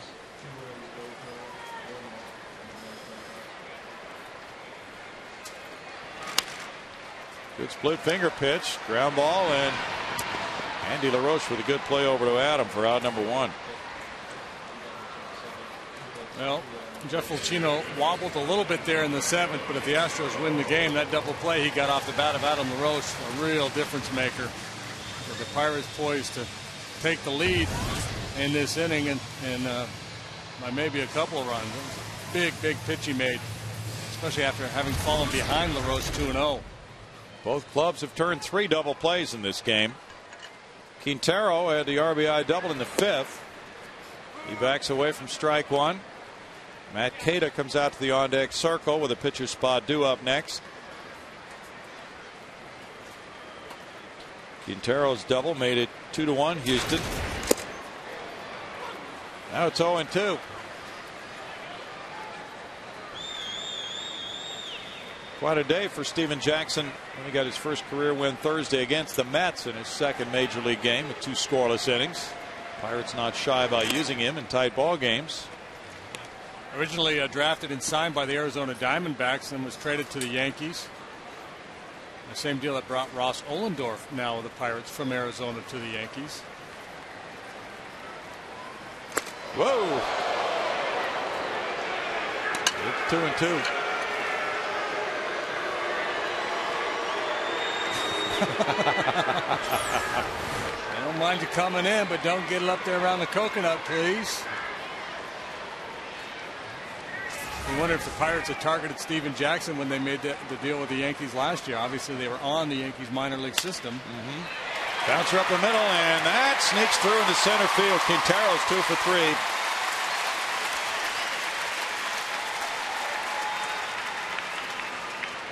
And now it's Matt Keita pinch hitting for Fulcino.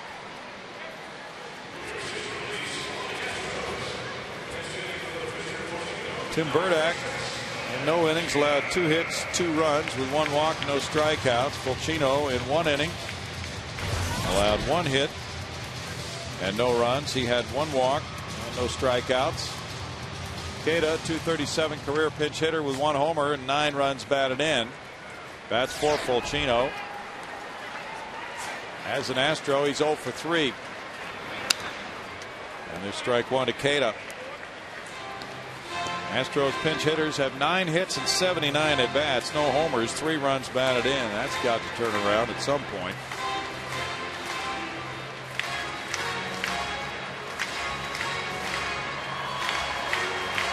Keita was hitting .277 for AAA Round Rock. Had 2 homers, 14 runs batted in for the Express. Roll to second. Sanchez gets 1. Vasquez up. No double play. 2 outs on a 4-6 play. And Michael Bourne will come up. I think it might be yet another double play in this game, but Keita busting it out of the box, able to beat it.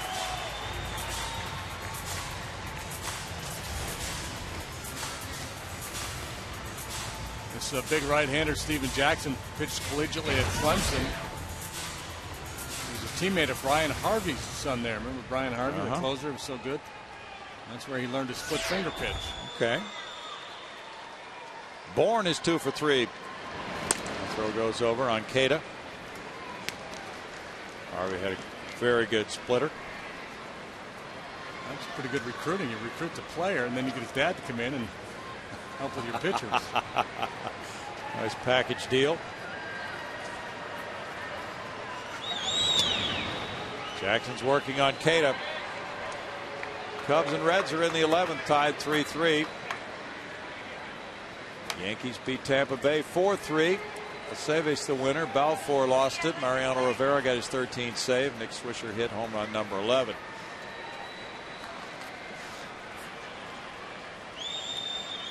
And another throw. Atlanta 8, Milwaukee 7. A final giving Eric O'Flaherty his first win. Carlos Villanueva lost it. Mike Gonzalez gets save number 8.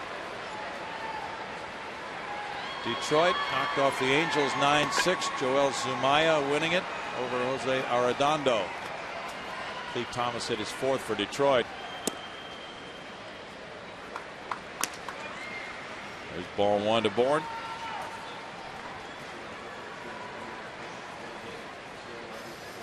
Texas down Boston at Fenway 6-3. Vicente Padilla going to 4-3 with that win over Daisuke Matsuzaka. C.J. Wilson got save number 5. Michael Young with number 8. Nelson Cruz number 17 with home runs. I thought the Rangers were dumping Vicente Padilla. Well, they were, and then there was a story the other day. Well, he wanted to talk to management, so apparently he talked his way into coming back. Okay. I think he might have even been designated for assignment. That's a story, yeah. And they must have undesignated him. Yeah.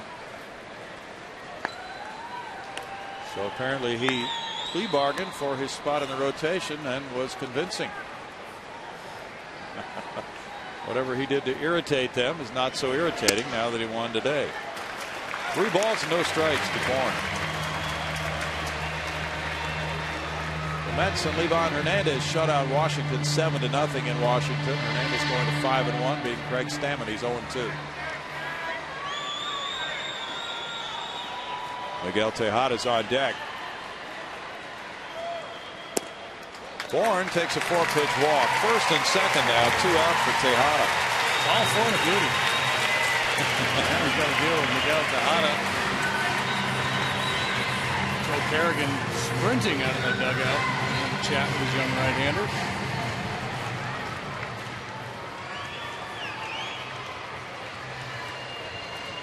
He's 1 out away from keeping this game tied, but Miguel Tejada hit the ball on the ground all 3 times, grounding into 2 double plays and then a bouncer to third. Good play was made on that one by Andy LaRoche, so he has other ideas here. Very frustrating day for Tejada. 3 at bats, accounting for 5 outs.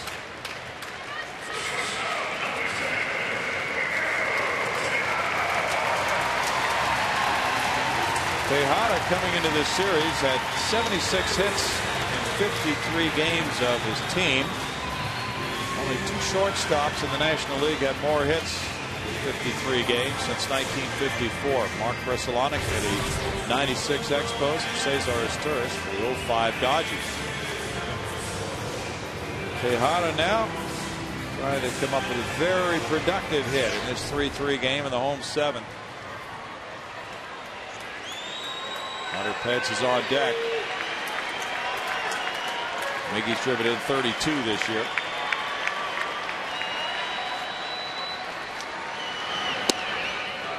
Takes strike 1 from Steven Jackson. Ian Snell comes out with a no decision. 6 innings, 8 hits, 3 runs. Pirate bullpen has 8 wins, 9 losses, a 4.27 ERA for the year.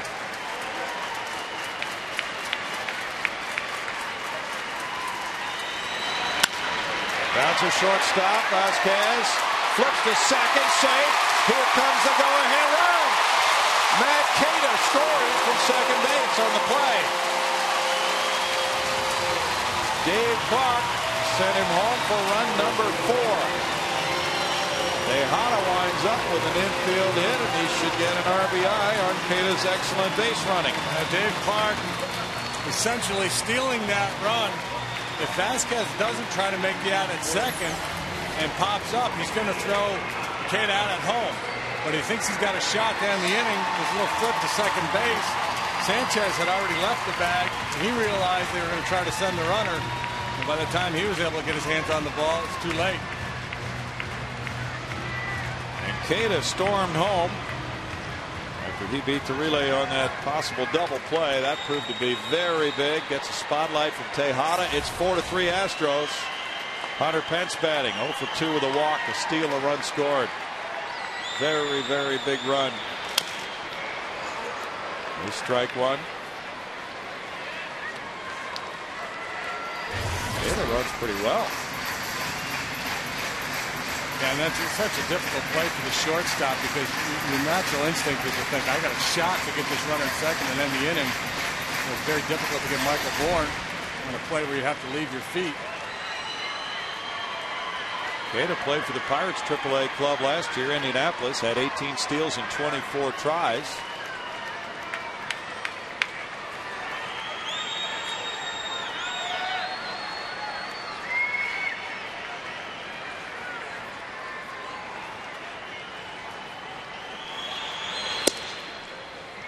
Armillo drew the arm back.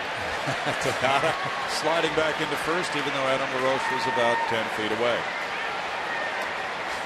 1 ball, 1 strike.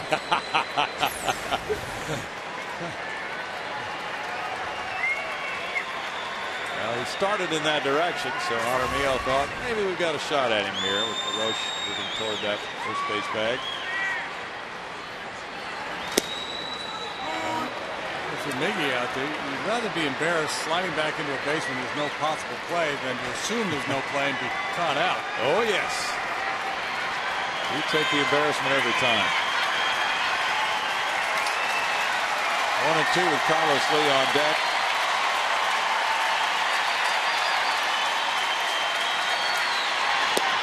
Oh, it's a great pitch. Strikeout for Jackson, but the Astros grab the lead with a run on 2 hits and some nifty base running by Matt Keita. 4-3 Houston.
Good relief pitching. Then they gave up the lead 3-1.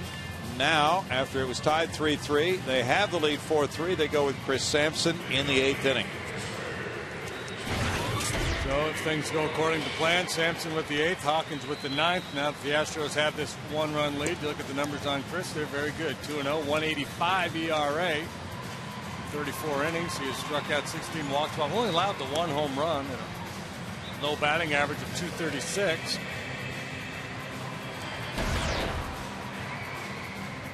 He has certainly become the 8th inning man. This is his 7th consecutive appearance in the 8th inning of Astros games. Got save number 3 Wednesday night when he pitched the 8th and the 9th after LaTroy Hawkins was unavailable because he had pitched the 3 previous days. So he went 2 innings to get that save, and now he looks at Andy LaRoche leading it off here in the 8th inning. LaRoche is 1 for 3. Fouls it back for strike 1. Jeff Fulcino now could be the winning pitcher in this game. But the Pirates still have this at bat in the 8th and then the 9th inning to go. They've bounced back after trailing 3-1 with a 2 in the 7th today. Bounce to third base for Jeff Blum. Goes on the run. Got something on that one, and it was accurate as almost always with Jeff Blum. John Grabo and Jesse Chavez are working in the Pirate pen.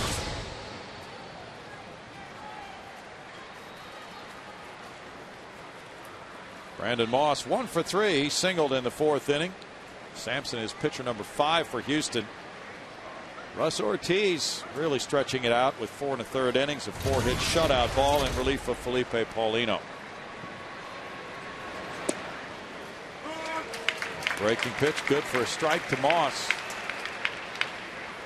Sampson now over his last 4 outings has pitched scoreless ball, covering 5 innings of work.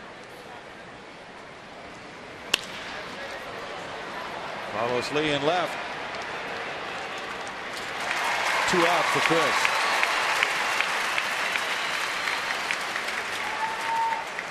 Jason Jaramillo had the RBI double in the 2nd off Paulino to make it 1-0 Pirates. He is 1 for 2 with a walk and has scored a run. For Sampson, 23 consecutive scoreless innings against the Pirates in his career, covering 14 relief appearances. The 3rd longest streak against the Pirates by an Astros pitcher in history. And he throws strike 1.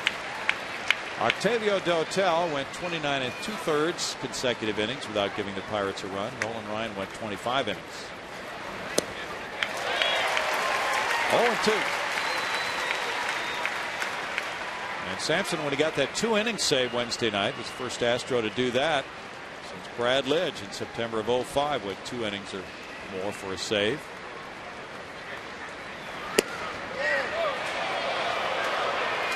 A lot of talk about Brad Lidge on the baseball shows last night on TV. What are they saying? Consensus seemed to be he can't be the closer now.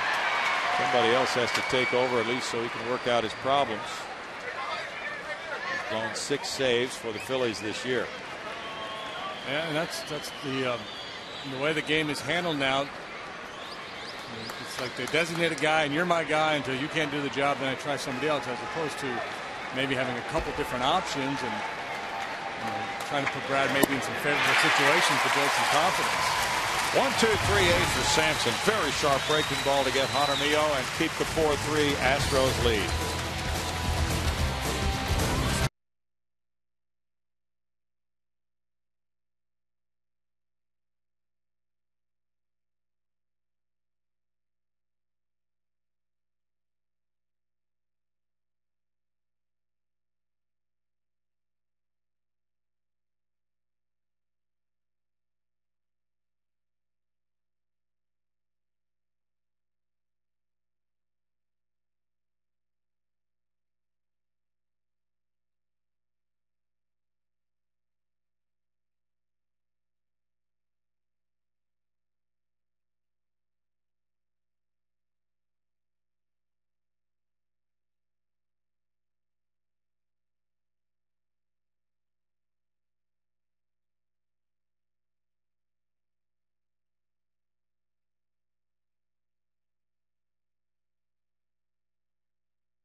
100 out of market games per week. And you can also catch those you missed on demand. So if you're traveling, you miss the Astros, or you want to catch them, you can do it on your computer. You can find it at Astros.com. Steven Jackson in the ball game still. Throws strike one to Carlos Lee, bottom of the 8th inning. Jackson gave up 2 hits and a run, walking a man in the Astros 7th. He might be coming out after he faces Lee, who's 1 for 3 with an RBI. Throwing ball one there to make the count 1-1 with Berkman and Blum coming, and lefty John Graybill hot in the bullpen. John Russell could make a move after this batter. He can make a move right now if he wanted to. That's true. He might be thinking about it now after that hot line drive foul. Jackson likes to throw that splitter. That time the splitter was up in the eyes of Carlos. Just out in front a little bit. That gentleman is very, very glad it was. He's stuffing the ballot box. Where's the ball? In the dirt, and it's 2-2. He's more interested in all-star balloting than getting a foul ball.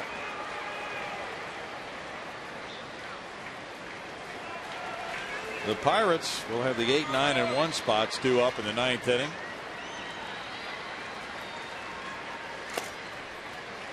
It's 3-2.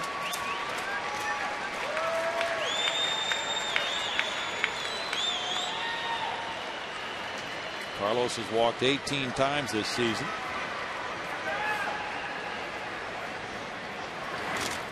Oh, no problem walking on that. Leadoff walk here in the 8th for Carlos Lee. Second walk for Jackson, number 3 for Pirates pitching today. Yeah, and they both really hurt him. Hunter Pence walked back in the 6th, stole second base, ultimately scored, and then Michael Bourne walking last inning, a big part of that Astros go-ahead run that scored in the bottom half of the 7th. There's Darren Erstad in there to run for Carlos. So JR is going to stay with Jackson. Against Lance Berkman, who doubled to left center in the 6th. He's 1 for 3.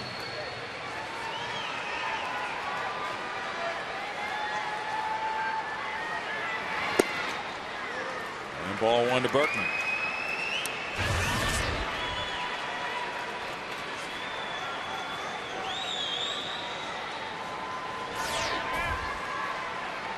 Cubs are batting in the 11th at Cincinnati, tied 3-3.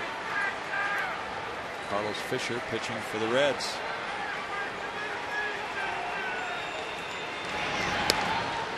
Throw over to first base.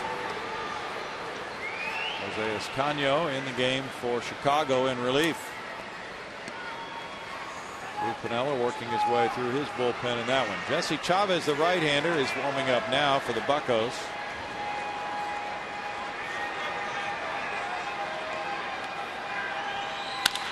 Berkman smacks a line drive to right.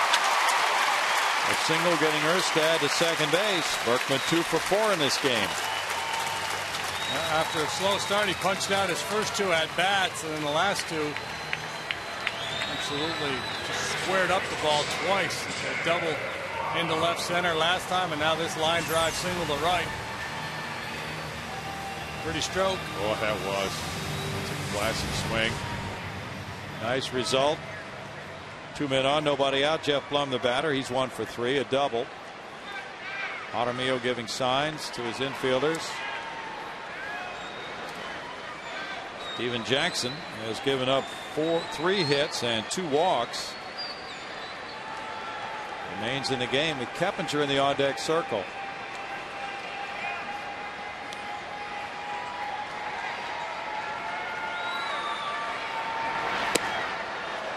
Strike 1. Split finger pitch. There's a good one.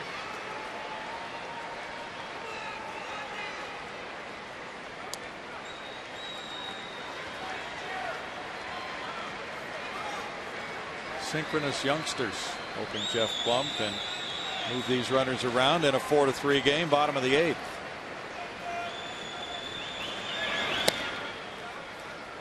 One ball and 1 strike. San Francisco and Florida in a rain delay.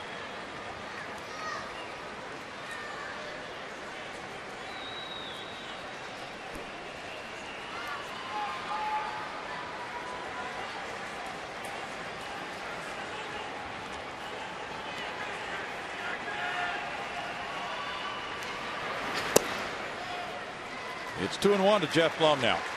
And Jackson struggling with his command. And the key here is get a pitch up you can do something with. Ground ball could turn into a double play, really clean up this inning as you look for insurance. Jeff Blum has not laid down a sacrifice bunt since 2007 when he was with the Padres.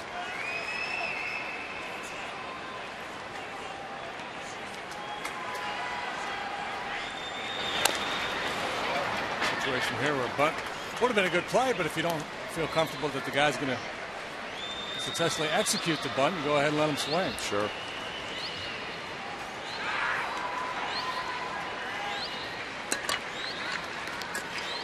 Two balls, two strikes for Steven Jackson.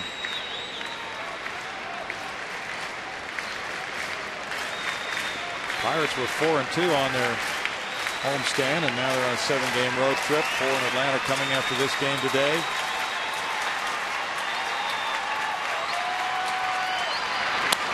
Blum lines one, foul. He just hooked it barely foul up the right field line.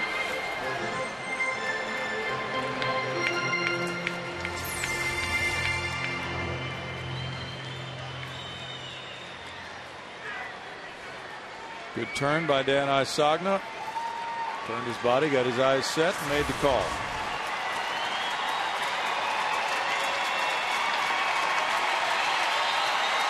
Erstad and Berkman hoping Blum can deliver.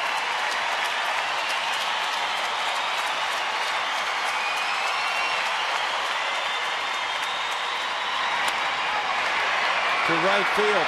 Moss coming in, sliding, and there's no call. Yeah, they finally call out. I don't know that he caught it. Very late call because Isagna couldn't see the ball. The way Moss's body was positioned between him and the baseball. And the way it looked like he reached back for it. We'll see here if he gets it or not. Yep. Yeah, he got it. Excellent play. He was trying to keep his glove underneath the baseball so it wouldn't roll out, and he did that. Probably turned out good that he did catch it because Astros might have been doubled off had he not. Yeah. Base runner not knowing where to go. He really hung up. Tough read, yeah.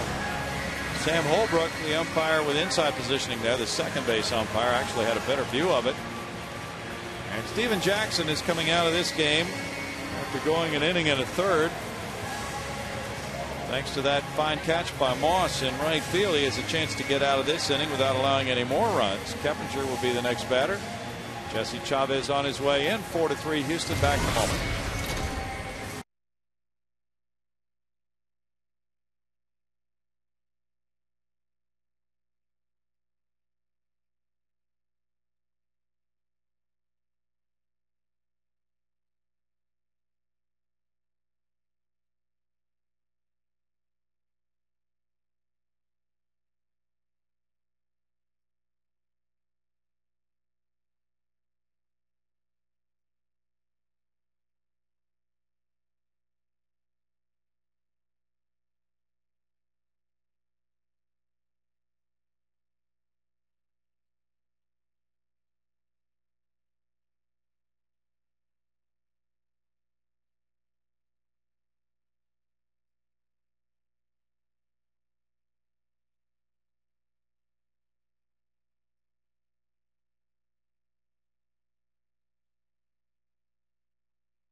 First and second, one out. Jesse Chavez in the game to face Jeff Keppinger. Keppinger's 2 for 3 with an RBI. Chavez 0-2 with an ERA of 3. Power pitcher who can rush that fastball up there in the mid-90s. He's got 17 strikeouts, 9 walks in 24 innings. Worked in game 1 of the series. Pitched a scoreless inning. strike for Chavez. Humberto Quintero on deck with Troy Hawkins getting loose in the Astros bullpen. 1-run lead assured for the 9th inning. The Astros have a chance to give him more working room now.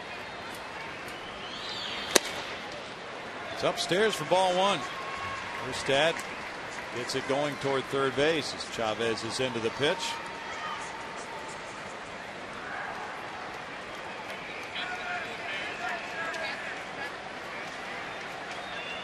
And trying to do every little thing he can do to score. Fouled away, and it's 1-2. Diamondbacks with a record of 24-32 will be the Astros' first opponent on the upcoming road trip, which begins on Friday in Arizona. Diamondbacks at San Diego today, no score at the end of 4. Dan Herron pitching very well for Arizona. So is Josh Gear for San Diego. Still a 1-ball, 2-strike count.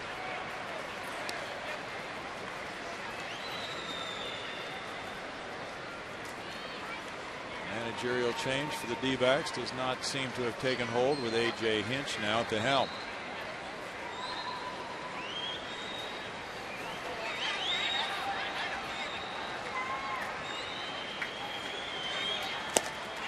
Cappinger strikes out.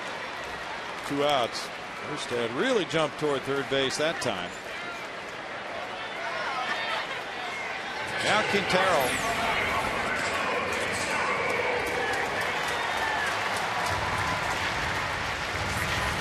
Maybe looking for something in and just trying to fight off, get a piece of that outside slider coming up empty.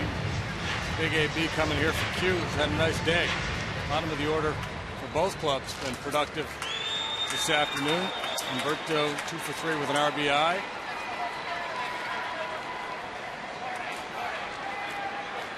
Jason Michaels is on deck. Pitcher spot due up next. Strike to Q. RBI double in the 5th inning for Q. Gave the Astros a 2-1 lead. Then he singled again in the 7th. And same as JD mentioned for Pirates number 7 hitter Jaramillo. RBI double and a walk. And the number 8 hitter Vasquez saved a single and a run scored.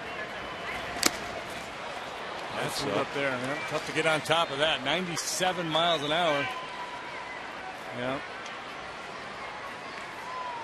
Couple shots to the head just to remind yourself, no, don't swing at that. Yeah.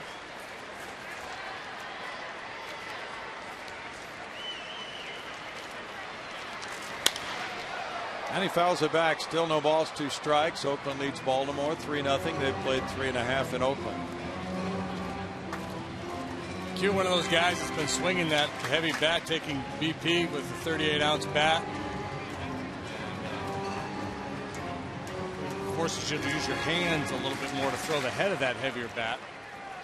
That's what he's trying to do here. Shorten his swing, just use his hands, throw the barrel at the ball. Going back upstairs.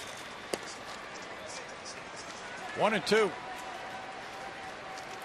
With Atlanta beating Milwaukee 8-7 and St. Louis losing to Colorado. Top 2 teams in the NL Central have both absorbed losses today. 3rd and 4th place clubs are playing each other right now. Cincinnati and Chicago. The Cardinals, who had been pitching so well, just couldn't stop the Rockies from scoring this weekend. 7 runs on 15 hits today for the Rocks. Ubaldo Jimenez got win number 4 for the Rockies, beating Joel Pinheiro. He's 5-6. Paul Phillips hit home run number 1.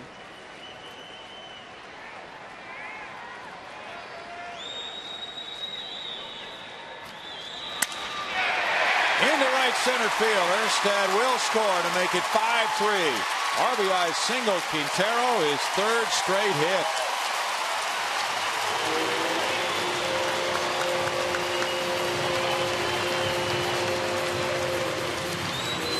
Well, that should solidify his place as the second star in our 3-star selection, because Russ Ortiz was so good coming out of that pen. It'd be hard to one-up what Russ did today, but Q having a big day, and that's a nice bonus run there. Leadoff walk coming back to fight the Buccos. Jason Michaels will pinch hit. Batting for Chris Sampson, who in one inning allowed no hits, no runs, no walks, and 1 strikeout. Michaels 163, no homers, has driven in a couple. And this ball 1 to him.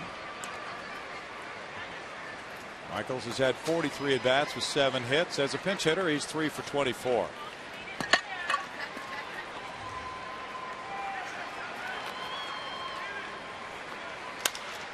Up the right field line toward the corner. Could be extra bases for Michaels. And he does hit a fair ball. Scoring Berkman. And a double. As it hops out of play.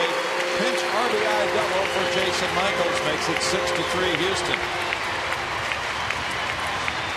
Jason, as Brownie mentioned, not hitting for much in terms of the batting average, but starting to show some positive signs, getting better swings. Here, as he stays on that fastball, doesn't try to do too much of it, shoots it the other way.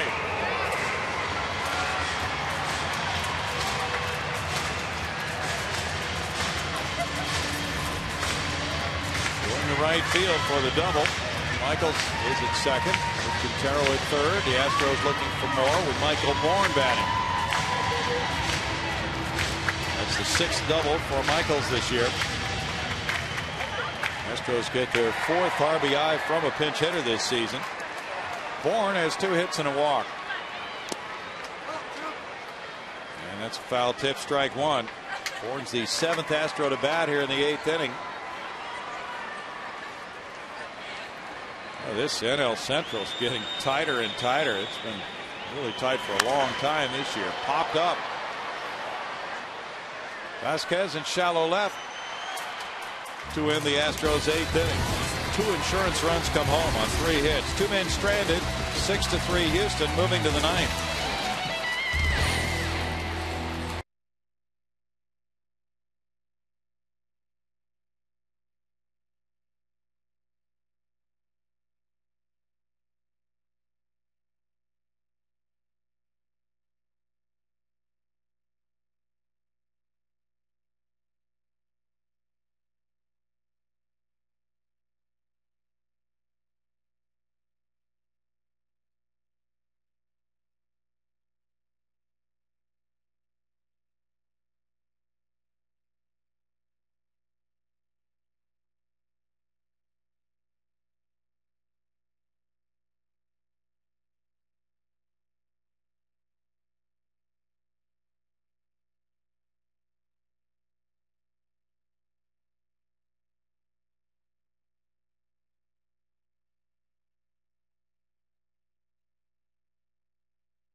Astros trying to make it another series win over the Pittsburgh Pirates. They're 5-3 against the Pirates this season. And this series has gone well for them to this point. Darren Erstad goes in left field now with the Astros trying to nail down 2 out of 3. Erstad taking over after pinch running for Carlos Lee and scoring a run. So LaTroy Hawkins comes in with a save situation, a 3-run lead with 1 inning to go. Hawk comes in and finishes one off. He's on for the 26th time. He's got a win against 2 losses, 7 saves and 9 tries. Paulino leaving with the injury. Ortiz, Burdack, Fulchino, Sampson, and Hawkins. Good work out of the bullpen. Great work out of the bullpen here this afternoon. Tim Burdack struggling. The else throwing the ball well. Yeah, generally when your starting pitcher leaves in the 2nd inning with an injury, it's not a positive sign. But the Astros bullpen has pulled together. The offense has kept putting up runs. Picket fence in the 5th, 6th, and 7th inning with 1 run in each of those frames, and then a 2 spot in the 8th. Vasquez is 1 for 3, a single and a run scored in the 7th. And it's ball 1. Jeff Fulcino's first major league win is on the line. Eric Hinske's on deck to pinch hit for the pitcher, Jesse Chavez.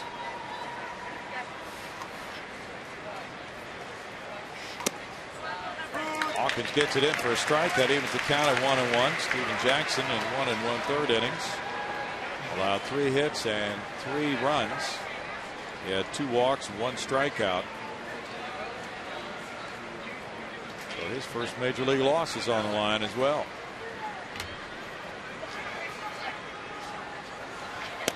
Such symmetry. Yeah. 1-2. For Troy Hawkins. He pitched Sunday, Monday, and Tuesday of last week. And Chris Sampson got that 2-inning save Wednesday, and he's come back to pitch last night with the scoreless inning, and again today. Day off coming tomorrow. He should enjoy that after all the work he's been putting in.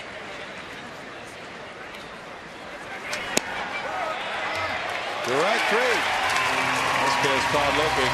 He has a word for Larry Vanover. 1 out. Vasquez getting after Larry Vanover a little bit. Third time he's punched out this afternoon.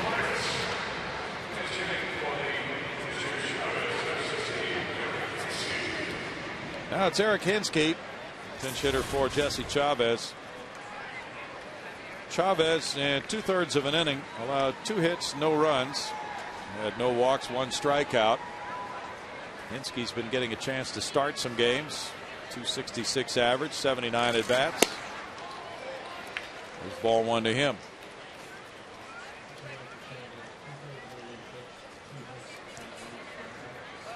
Hinske at third base Friday night was 1 for 4. 4 for 16 this year as a pinch hitter. Fouls it away. That makes it 1-1 to Hinske. Good job by Matt Cada, pinch hitting in the 7th inning. Beat out a double play relay. And the 2 outs in the inning. The rally continued with Bourne walking, and then Tejada on that RBI infield single up the middle. Cada scoring from second with the go-ahead run to make it 4-3 after 7.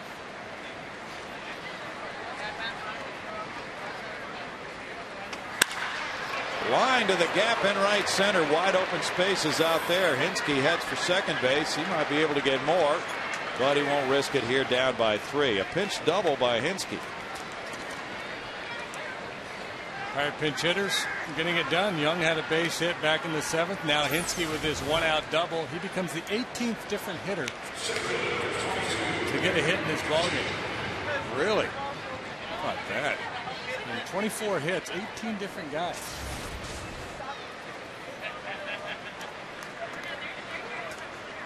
That's spreading it around. McCutchen has 2 and an RBI.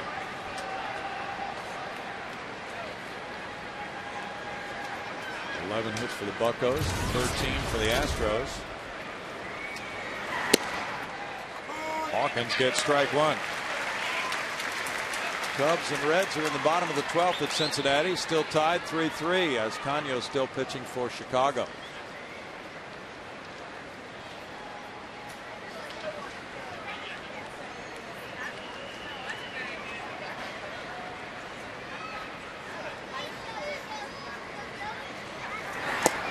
Whoa, it might have been a cross up there. 1-1. The way Quintero caught that pitch, looked like he was not expecting that pitch there. No, he did a nice job, because normally when you're looking breaking ball and the guy throws you a 94-mile-an-hour heater, it's going to be awfully tough to glove.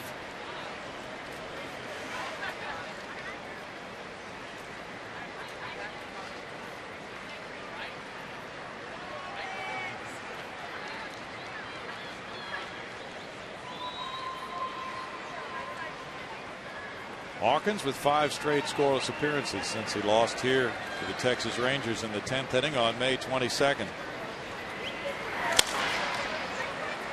one's foul. The Astros have that return engagement coming at Texas on their next road trip. It'll be a 3-city trip. They would love to fortify themselves with wins before leaving on that trip. A win today would make them 5-2 on this homestand. It would ensure a winning homestand, and they'd love to make it a tremendous homestand with the Cubs starting that series Tuesday night. The Astros 12-22 within the NL Central Division. They are 2-5 against Chicago. Pirates are the only team against whom they have a winning record in the NL Central this year. Chop slowly to second. Barehand play by Keppinger, safe at first. McCutchen beat it for his third hit. He has really good speed. Now the potential tying run comes to the plate. Nyjer Morgan. This is similar to the play that Keppinger made early in the ballgame on Nyjer Morgan, but that's looks like a sprinter going down that line, doesn't he? He does. Great technique. Keppinger does everything right. He outran the baseball. 91-foot baseline, he'd be out. Morgan takes ball one. In slow motion, it looked like he outran it. Morgan 1 for 4, had the RBI single to right in the 7th inning. Obviously, big at bat here as he represents the tying run. You're not so much worried about Morgan going deep, but it gets a little dicey once you get beyond him. Sanchez and Adam LaRoche. Michael Bourne waiting in center. Hinske tagging at third. Out number 2. And the sac fly makes it 6-4. Morgan gets his second run batted in. And number 20 of the year. Freddie Sanchez comes up. Sanchez has a single and a walk in 4 trips. Hawkins trying for save number 8 of the year. Adam LaRoche is on deck. Jose Valverde really anxious to get back in these closing situations.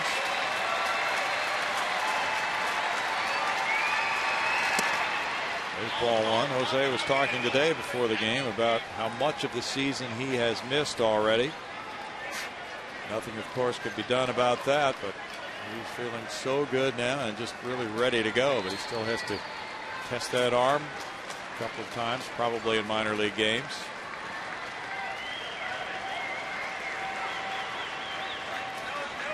McCutchen took off without any attempt to stop him. They were holding him on the previous pitch, and then they moved Lance behind him. And normally, you want to hold him and keep a base runner tight so you keep that force play available at second. But McCutchen's going to be a tough guy to force anyway. And with Sanchez being a spray hitter, I think it made sense to play behind him and cover more of the field. There's a lot of balls on the ground to the right side. No stolen base there. There's one to the right side. A foul pop for Buckman to end it. And Hawkins with save number 8 saves the first major league win for Jeff Fulcino. The loss goes to Steven Jackson. The Astros have knocked off the Pirates 6-4. They have beaten them for the 5th straight series. There's Matt Keita, number